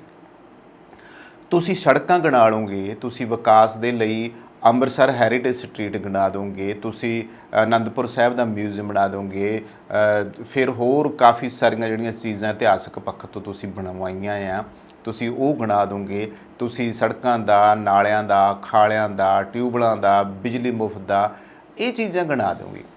ਪਰ ਇਹ ਚੀਜ਼ਾਂ ਨਾਲੋਂ ਜਿਹੜੀ ਖਾਸ ਤੌਰ ਦੇ ਉੱਤੇ ਇਤਿਹਾਸਕ ਪੱਖ ਤੋਂ ਪੰਜਾਬ ਦੀ ਪਿੱਠ 'ਚ ਛੁਰਾ ਵੱਜਿਆ ਆ, ਉਹਨੂੰ ਪੰਜਾਬੀ ਨਹੀਂ ਭੁੱਲ ਸਕਦੇ ਗੇ। ਇਹਦੇ ਵਿੱਚ ਕੋਈ ਸ਼ੱਕ ਨਹੀਂ, ਗੱਲਾਂ ਕੌੜੀਆਂ ਲੱਗਣਗੀਆਂ। ਇਸ ਲਈ ਪੰਜਾਬ ਦੇ ਵਿੱਚ ਜੇ ਮੁੜ ਅਕਾਲੀ ਜਾਂ ਭਾਜਪਾ ਸੱਤਾ ਵਿੱਚ ਆਉਣੇ ਚਾਹੁੰਦੇ ਨੇ ਤਾਂ ਉਹ ਦੱਸਣ ਜ਼ਰੂਰ ਕਿ ਕਿਉਂ ਲੋਕ ਤੁਹਾਨੂੰ ਮੂੰਹ ਲਾਉਣ ਤੇ ਕਿਉਂ ਤੁਹਾਨੂੰ ਵਾਪਸ ਲਿਆਉਣ। ਤੇ ਜੇ ਗੱਠਜੋੜ ਕਰਦੇ ਵੀ ਹੋ ਤੇ ਫਿਰ ਵੀ ਪੰਜਾਬ ਨੂੰ ਵੀ ਸੋਚਣਾ ਪਊਗਾ ਕਿ ਪੁਰਾਣੀਆਂ ਜਿਹੜੀਆਂ ਇਹਨਾਂ ਦੀਆਂ ਸਾਰੀਆਂ ਕੀਤੀਆਂ ਕਰਾਈਆਂ ਆ, ਜਿਹਦਾ ਖਮਿਆਜ਼ਾ ਇਹਨਾਂ ਨੂੰ ਵੀ ਭੁਗਤਣਾ ਪਿਆ, ਪੰਜਾਬ ਨੂੰ ਵੀ ਅੱਜ ਵੀ ਭੁਗਤਣਾ ਪੈ ਰਿਹਾ। ਤਾਂ ਕੀ ਪੰਜਾਬੀ ਉਹਨਾਂ ਨੂੰ ਭੁੱਲ ਚੁੱਕੇ ਨੇ? ਕੀ ਪੰਜਾਬੀ ਉਹਨਾਂ ਨੂੰ ਮਾਫ ਕਰ ਚੁੱਕੇ ਨੇ? ਹੁਣ ਆਉਂਦੇ ਆ ਜੀ ਅਗਲੀ ਖਬਰ ਵੱਲ। ਜੀਰੇ ਦੇ ਵਿੱਚ ਸ਼ਰਾਬ ਦੀ ਫੈਕਟਰੀ ਇੱਕ ਅਜਿਹੀ ਫੈਕਟਰੀ ਸੀਗੀ ਜਿਸ ਦੇ ਮਾਲਕ ਨੇ ਹੁਣ ਤੱਕ ਅੱਖੀਂ ਘੱਟਾ ਪਾਇਆ ਆ, ਪ੍ਰਸ਼ਾਸਨ ਦੇ ਵੀ, ਸਰਕਾਰਾਂ ਦੇ ਵੀ, ਲੋਕਾਂ ਦੇ ਵੀ। ਉਹ ਮੰਨਿਆ ਹੀ ਨਹੀਂ ਸੀਗਾ ਕਿ ਉਸ ਦੀ ਫੈਕਟਰੀ ਦੀ ਵਜ੍ਹਾ ਕਰਕੇ ਧਰਤੀ ਹੇਠਲਾ ਪਾਣੀ ਪ੍ਰਦੂਸ਼ਿਤ ਹੋ ਗਿਆ। ਪੰਜਾਬ ਦੇ ਵਿੱਚ ਦੋਸਤੋ ਇਹ ਕੋਈ ਇੱਕ ਵਾਕਿਆ ਨਹੀਂ ਗਾ, ਪੰਜਾਬ ਦੇ ਵਿੱਚ ਕੀ ਭਾਰਤ ਵਿੱਚ ਜਗ੍ਹਾ ਜਗ੍ਹਾ ਦੇ ਉੱਤੇ ਇਹ ਜਿਹੜੇ ਕਾਰਖਾਨਿਆਂ ਵਾਲੇ ਆ, ਇਹ ਜਿਹੜੇ ਫੈਕਟਰੀਆਂ ਵਾਲੇ ਆ, ਇਹਨਾਂ ਨੇ ਤਿਕੜਮਬਾਜ਼ੀਆਂ ਲੜਾ ਕੇ ਕੁਛ ਸਰਕਾਰਾਂ ਦੇ ਅਧਿਕਾਰੀਆਂ ਨੂੰ ਨਾਲ ਰਲਾ ਕੇ ਇਹਨਾਂ ਚੀਜ਼ਾਂ ਉੱਤੇ ਪਰਦਾ ਹੀ ਪਾ ਦਿੱਤਾ ਆ। ਪਰ ਖਮਿਆਜ਼ਾ ਕੁਦਰਤ ਨੂੰ ਭੁਗਤਣਾ ਪੈ ਰਿਹਾ, ਖਮਿਆਜ਼ਾ ਮਨੁੱਖਾਂ ਨੂੰ ਭੁਗਤਣਾ ਪੈ ਰਿਹਾ ਆ, ਜੀਵ ਜੰਤੂਆਂ ਨੂੰ ਭੁਗਤਣਾ ਪੈ ਰਿਹਾ ਆ। ਤੇ ਕਿੰਨੇ ਲੋਕ ਮੌਤ ਦੇ ਮੂੰਹ ਵਿੱਚ ਜਾ ਰਹੇ ਆ, ਬਿਮਾਰੀਆਂ ਦੇ ਮੂੰਹ 'ਚ ਜਾ ਰਹੇ ਆ, ਕਦੇ ਇਹਨਾਂ ਨੇ ਸੋਚਿਆ ਨਹੀਂ। ਜੀਰੇ ਦੀ ਇਸ ਫੈਕਟਰੀ ਦੇ ਮਾਮਲੇ ਦੇ ਉੱਤੇ ਲਗਾਤਾਰ ਲੰਬਾ ਸੰਘਰਸ਼ ਚੱਲਿਆ। ਬਾਅਦ ਵਿੱਚ ਮੁੱਖ ਮੰਤਰੀ ਭਗਵੰਤ ਮਾਨ ਹੋਣਾ ਵੱਲੋਂ ਇਸ ਨੂੰ ਬੰਦ ਕਰਨ ਦਾ ਆਦੇਸ਼ ਦੇ ਦਿੱਤਾ ਗਿਆ ਸੀ ਸਖਤੀ ਨਾਲ। ਹਾਲਾਂਕਿ ਬਾਅਦ ਵਿੱਚ ਜਿਹੜੀਆਂ ਕਈ ਟੀਮਾਂ ਜਿਨ੍ਹਾਂ ਨੇ ਇੱਥੋਂ ਦੇ ਪਾਣੀ ਜਾਂਚ ਕੀਤੇ, ਉਹਨਾਂ ਨੇ ਵੀ ਪੂਰੀ ਪੜਤਾਲ ਕੀਤੀ ਔਰ ਲੋਕਾਂ ਦਾ ਕਹਿਣਾ ਸੀਗਾ ਕਿ ਜਦੋਂ ਅਸੀਂ ਬੋਰ ਕਰਦੇ ਹਾਂ ਤਾਂ ਥੱਲੋਂ ਜਿਹੜਾ ਪਾਣੀ ਆ ਉਹ ਗੰਧਲਾ ਨਿਕਲਦਾ ਆ, ਕਾਲਾ ਨਿਕਲਦਾ ਆ, ਪੀਣ ਯੋਗ ਨਹੀਂ ਗਾ। ਕਈਆਂ ਦੇ ਪਸ਼ੂ ਮਰ ਗਏ, ਕਈਆਂ ਲੋਕਾਂ ਨੂੰ ਅਨੇਕਾਂ ਬਿਮਾਰੀਆਂ ਜਿਹੜੀਆਂ ਹੋਈਆਂ, ਕਈ ਬੱਚੇ ਮਰ ਗਏ, ਕਈ ਲੋਕ ਹਜੇ ਮੰਜਿਆਂ ਦੇ ਉੱਤੇ ਪਏ ਆ। ਤੇ ਆਲੇ ਦੁਆਲੇ ਦਾ ਜਿਹੜਾ ਚੁਗਿਰਦਾ ਔਰ ਖਾਸ ਤੌਰ 'ਤੇ ਜਿਹੜੀ ਖੇਤਾਂ ਦੀ ਮਿੱਟੀ ਆ ਉਹ ਵੀ ਉਸ ਦੀ ਵਜ੍ਹਾ ਕਰਕੇ ਖਰਾਬ ਹੋਣੀ ਸ਼ੁਰੂ ਹੋ ਗਈ। ਕੇਂਦਰੀ ਪ੍ਰਦੂਸ਼ਣ ਕੰਟਰੋਲ ਬੋਰਡ ਨੇ ਜੀਰੇ ਦੇ ਨਜ਼ਦੀਕੀ ਇਸ ਨਿੱਜੀ ਖੇਤਰ ਦੀ ਸ਼ਰਾਬ ਬਣਾਉਣ ਦੀ ਡਿਸਟਿਲਰੀ ਦੇ ਸਰਵੇਖਣ ਅਤੇ ਧਰਤੀ ਹੇਠਲੇ ਪਾਣੀ ਦੇ ਟੈਸਟਾਂ ਤੋਂ ਇਹ ਸੰਕੇਤ ਦਿੱਤਾ ਆ ਕਿ ਡਿਸਟਿਲਰੀ ਪ੍ਰਦੂਸ਼ਿਤ ਪਾਣੀ ਨੂੰ ਮੋੜਵੇਂ ਬੋਰਾਂ ਰਾਹੀਂ ਧਰਤੀ ਵਿੱਚ ਸੁੱਟ ਰਹੀ ਸੀ। ਵੇਖੋ ਕਿੱਡੀ ਘਟੀਆ ਕਰਤੂਤ ਹੈ ਉਹਨਾਂ ਦੀ। ਇਸ ਫੈਕਟਰੀ ਖਿਲਾਫ ਅੰਦੋਲਨ ਚਲਾ ਰਹੇ ਨੇੜਲੇ ਪਿੰਡਾਂ ਦੇ ਲੋਕ ਵੀ ਅਜਿਹੇ ਦੋਸ਼ ਲਗਾਉਂਦੇ ਰਹੇ ਨੇ, ਅਸੀਂ ਸੁਣੇ ਆ। ਇਸ ਸੰਬੰਧ ਵਿੱਚ ਬੀਤੇ ਸਾਲ ਜੁਲਾਈ ਮਹੀਨੇ 'ਚ ਅੰਦੋਲਨ ਭਖਿਆ, ਜਿਸ ਦੀ ਮੰਗ ਸੀ ਕਿ ਨੇੜਲੇ ਪਿੰਡਾਂ ਦੇ ਧਰਤੀ ਹੇਠਲੇ ਪਾਣੀ ਨੂੰ ਕਥਿਤ ਤੌਰ 'ਤੇ ਪਲੀਤ ਕਰਨ ਤੇ ਹਵਾ ਪ੍ਰਦੂਸ਼ਣ ਫੈਲਾਉਣ ਦੇ ਬਦਲੇ ਇਥੋਨਲ ਯੂਨਿਟ ਨੂੰ ਬੰਦ ਕੀਤਾ ਜਾਵੇ। ਅੰਦੋਲਨਕਾਰੀਆਂ ਦਾ ਕਹਿਣਾ ਸੀ ਕਿ ਜ਼ਮੀਨ ਹੇਠਲਾ ਪਾਣੀ ਕੱਢਣ ਲਈ ਕੀਤੀ ਜਾਂਦੀ ਬੋਰਿੰਗ ਦੇ ਉਲਟ ਮੋੜਵੇਂ ਬੋਰਾਂ ਰਾਹੀਂ ਗੰਦੇ ਮੈਲੇ ਪਾਣੀ ਦਾ ਨਿਬੇੜਾ ਕਰਨ ਲਈ ਉਸ ਨੂੰ ਡੂੰਘੀ ਖਾਈ ਰਾਹੀਂ ਧਰਤੀ ਵਿੱਚ ਸੁੱਟਿਆ ਜਾਂਦਾ ਹੈ। ਗੰਦਾ ਪਾਣੀ ਧਰਤੀ ਹੇਠਲੇ ਪਾਣੀ ਵਿੱਚ ਮਿਲ ਕੇ ਉਸ ਨੂੰ ਪਲੀਤ ਕਰਦਾ ਹੈ। ਜਾਂਚ ਦੀਆਂ ਲੱਭਤਾਂ ਉਹਨਾਂ ਦਾਅਵਿਆਂ ਦੇ ਉਲਟ ਹੈ, ਜਿਨ੍ਹਾਂ ਮੁਤਾਬਕ ਫੈਕਟਰੀ ਦੇ ਪ੍ਰਬੰਧਕ ਇਹ ਕਹਿੰਦੇ ਆ ਕਿ ਇਹ ਫੈਕਟਰੀ ਹਾਨੀਕਾਰਕ ਜਿਹੜੀ ਰਹਿੰਦ ਖੂੰਹਦ ਆ ਉਹ ਪੈਦਾ ਨਹੀਂ ਕਰਦੀ। ਪ੍ਰਦੂਸ਼ਣ ਬੋਰਡ ਨੇ ਸੁਝਾਅ ਦਿੱਤੇ ਨੇ ਕਿ ਪ੍ਰਦੂਸ਼ਣ ਜ਼ੋਨ ਕਾਇਮ ਕਰਨ ਦੇ ਨਾਲ ਨਾਲ ਕੁਝ ਹੋਰ ਜਿਹੜੇ ਕਦਮ ਨੇ ਉਹ ਚੁੱਕੇ ਜਾਣ ਤੇ ਇਹ ਸੁਝਾਅ ਫੌਰੀ ਤੌਰ ਦੇ ਉੱਤੇ ਕਾਰਵਾਈ ਦੀ ਮੰਗ ਕਰਦੇ ਆ। ਕੇਂਦਰੀ ਪ੍ਰਦੂਸ਼ਣ ਕੰਟਰੋਲ ਬੋਰਡ ਦੀ ਟੀਮ ਨੇ ਫਿਰੋਜ਼ਪੁਰ ਦੇ ਹਲਕਾ ਜੀਰਾ ਦੇ ਪਿੰਡ ਮਨਸੂਰਵਾਲ ਦੇ ਵਿੱਚ ਜਦੋਂ ਇਹ ਫੈਕਟਰੀ ਜਿਹੜੀ ਬਣੀ ਸੀਗੀ, ਸ਼ਰਾਬ ਬਣਾਉਣ ਦਾ ਇਹਦਾ ਕੰਮ ਸੀਗਾ, ਇੱਥੋਂ ਪਾਣੀ ਦੇ 29 ਸੈਂਪਲ ਲਏ ਸਨ। ਜਾਂਚ ਵਿੱਚ ਸਾਰੇ ਸੈਂਪਲ ਫੇਲ ਹੋ ਗਏ ਸਨ। ਸਾਂਝਾ ਮੋਰਚਾ ਟੀਮ ਦੇ ਜਿਹੜੇ ਉੱਥੋਂ ਆਗੂ ਨੇ, ਉਹਨਾਂ ਦਾ ਨਾਮ ਆ ਫਤਿਹ ਸਿੰਘ। ਉਹਨਾਂ ਦਾ ਕਹਿਣਾ ਹੈ ਕਿ ਜੀਰਾ ਸ਼ਰਾਬ ਫੈਕਟਰੀ ਮਾਮਲੇ ਵਿੱਚ ਕੇਂਦਰੀ ਪ੍ਰਦੂਸ਼ਣ ਕੰਟਰੋਲ ਬੋਰਡ ਨੇ 19 ਮਈ ਨੂੰ ਨੈਸ਼ਨਲ ਗ੍ਰੀਨ ਟ੍ਰਿਬਿਊਨਲ ਵਿੱਚ ਆਪਣੀ ਰਿਪੋਰਟ ਪੇਸ਼ ਕੀਤੀ ਸੀ। ਰਿਪੋਰਟ ਵਿੱਚ ਹੁਣ ਆਇਆ ਕਿ ਪਾਰਟ 6ਵਾਂ ਰਿਪੋਰਟ ਵਿੱਚ ਹੁਣ ਆਇਆ ਕਿ ਰਿਪੋਰਟ ਵਿੱਚ ਪਾਇਆ ਇਹ ਗਿਆ ਕਿ ਜੀਰਾ ਇਲਾਕੇ ਦੇ 3 ਪਿੰਡਾਂ ਮਨਸੂਰਵਾਲ, ਮਈਆਂਵਾਲਾ ਕਲਾਂ ਅਤੇ ਰਟੌਲ ਸੋਹੀ ਵਿੱਚ ਜ਼ਮੀਨੀ ਪਾਣੀ ਜ਼ਹਿਰੀਲੇ ਤੱਤਾਂ ਤੇ ਧਾਤੂਆਂ ਤੋਂ ਪ੍ਰਭਾਵਿਤ ਹੈ। ਪਾਣੀ ਵਿੱਚ ਸਲੇਨੀਅਮ, ਮੈਗਨੀਜ਼ ਅਤੇ ਆਇਰਨ ਦਾ ਗਾੜਾਪਣ ਵਰਗੇ ਤੱਤ ਸਹਿਣਯੋਗ ਮਾਤਰਾ ਤੋਂ ਵੱਧ ਮਿਲੇ ਆ। ਰਿਪੋਰਟ ਮੁਤਾਬਕ ਕੇਂਦਰੀ ਪ੍ਰਦੂਸ਼ਣ ਬੋਰਡ ਦੀ ਟੀਮ ਵੱਲੋਂ ਨਿਗਰਾਨੀ ਅਧੀਨ 29 ਬੋਰਵੈਲਾਂ ਵਿੱਚੋਂ 12 ਬੋਰਵੈਲਾਂ ਵਿੱਚੋਂ ਬਦਬੂ ਵਾਲਾ ਪਾਣੀ ਜੋ ਆ ਰਿਹਾ ਸੀ ਦੇਖਿਆ, ਜਦੋਂ ਕਿ 5 ਬੋਰਵੈਲ ਜਿਹੜੇ ਸੀ ਬਦਬੂ ਦੇ ਨਾਲ ਅਤੇ ਹਲਕੇ ਗਹਿਰੇ ਜਾਂ ਕਾਲੇ ਰੰਗ ਦਾ ਪਾਣੀ ਉਹਨਾਂ ਵਿੱਚੋਂ ਆ ਰਿਹਾ ਸੀਗਾ। ਤਾਂ ਲੋਕ ਕੀ ਕਹਿੰਦੇ ਉੱਥੋਂ ਦੇ, ਵੇਖੋ ਕਿੱਡੀ ਹੈਰਾਨੀ ਦੀ ਗੱਲ। ਲੋਕਾਂ ਦਾ ਕਹਿਣਾ ਆ ਕਿ ਅਜਿਹੇ ਪਾਣੀ ਨਾਲ ਤਾਂ ਉਹ ਲੋਕਾਂ ਨੂੰ ਊਂ ਹੀ ਜ਼ਹਿਰ ਦੇ ਕੇ ਮਾਰ ਦੇਣ, ਛੁਟਕਾਰਾ ਤਾਂ ਹੋਊਗਾ। ਹੁਣ ਤਾਂ ਇੱਦਾਂ ਜਿਹੜੀ ਚੀਜ਼ ਆ ਉਹ ਰੜਕ ਕੇ ਮਰਦੇ ਆ। ਸਾਡੇ 'ਤੇ ਕਿੱਡੀ ਅਣਹੋਣੀ ਦੀ ਗੱਲ ਆ ਸਾਡੇ ਮੁਲਕ ਦੇ ਵਿੱਚ ਕਿ ਜੇ ਬਾਹਰਲੇ ਮੁਲਕਾਂ ਦੇ ਵਿੱਚ ਇਸ ਤਰ੍ਹਾਂ ਦਾ ਜ਼ਿੰਦਗੀਆਂ ਖਰਾਬ ਕਰਨ ਵਾਲਾ ਕੋਈ ਹੁੰਦਾ ਨਾ, ਤੇ ਉਸ ਨੂੰ ਉਹਨਾਂ ਨੇ ਸਿੱਧਾ ਫਾਂਸੀ ਦੀ ਸਜ਼ਾ ਦੇਣੀ ਸੀ ਜਾਂ ਫਿਰ ਉਸ ਨੂੰ ਜਿਹੜਾ ਸੀਗਾ ਰੜੇ ਰੱਖ ਕੇ ਮਾਰ ਦੇਣਾ ਸੀਗਾ। ਸਿੱਧੀ ਜੀ ਗੱਲ ਆ, ਸਾਡੇ ਇੱਥੇ ਮਿਲਾਵਟਖੋਰਾਂ ਨੂੰ, ਇਹੋ ਜਿਹੇ ਧੋਖੇਬਾਜ਼ਾਂ ਨੂੰ, ਇਹੋ ਜਿਹੇ ਇਨਸਾਨੀਅਤ ਦੇ ਕਾਤਲਾਂ ਨੂੰ ਕੋਈ ਸਜ਼ਾ ਨਹੀਂ ਹੈਗੀ ਜਿਹੜੀ ਉਹਨਾਂ ਨੂੰ ਦਿੱਤੀ ਜਾ ਸਕੇ। ਇਹ ਹੈਰਾਨੀ ਦੀ ਗੱਲ ਹੈ। 24 ਜੁਲਾਈ 2022 ਨੂੰ ਮੋਰਚਾ ਸ਼ੁਰੂ ਹੋਇਆ ਸੀ। ਫਰਵਰੀ 2023 ਦੇ ਵਿੱਚ ਸੈਂਪਲਿੰਗ ਲਈ ਗਈ। ਇਸ ਦੌਰਾਨ ਅਧਿਕਾਰੀ ਨਰਿੰਦਰ ਸ਼ਰਮਾ ਨੇ 29 ਸੈਂਪਲ ਲਏ ਸਨ। ਸਾਰੇ ਦੇ ਸਾਰੇ ਜਿਹੜੇ ਸੈਂਪਲ ਆ ਉਹ ਫੇਲ ਹੋ ਗਏ। 6 ਸੈਂਪਲ ਸਕੂਲਾਂ ਦੇ ਫੇਲ ਹੋਏ ਨੇ। ਬੱਚੇ ਹੁਣ ਤੱਕ ਜ਼ਹਿਰ ਪੀ ਰਹੇ ਸਨ। ਦੇਖੋ ਹੈਰਾਨੀ ਦੀ ਗੱਲ ਆ। ਰਟੌਲ ਰੋਹੀ ਵਿੱਚ ਜ਼ਮੀਨੀ ਪਾਣੀ ਜ਼ਹਿਰੀਲੇ ਤੱਤਾਂ ਤੇ ਧਾਤੂਆਂ ਤੋਂ ਪ੍ਰਭਾਵਿਤ ਹੈ ਤੇ ਪ੍ਰਦੂਸ਼ਿਤ ਪਾਣੀ ਕਾਰਨ ਉਸ ਇਲਾਕੇ ਦੀ ਮੌਤ ਦਰ ਵੱਧ ਚੁੱਕੀ ਆ। ਹੁਣ ਲੋਕਾਂ ਨੂੰ ਬਿਮਾਰੀਆਂ ਕਿਹੜੀਆਂ ਹੋ ਰਹੀਆਂ ਹੈ?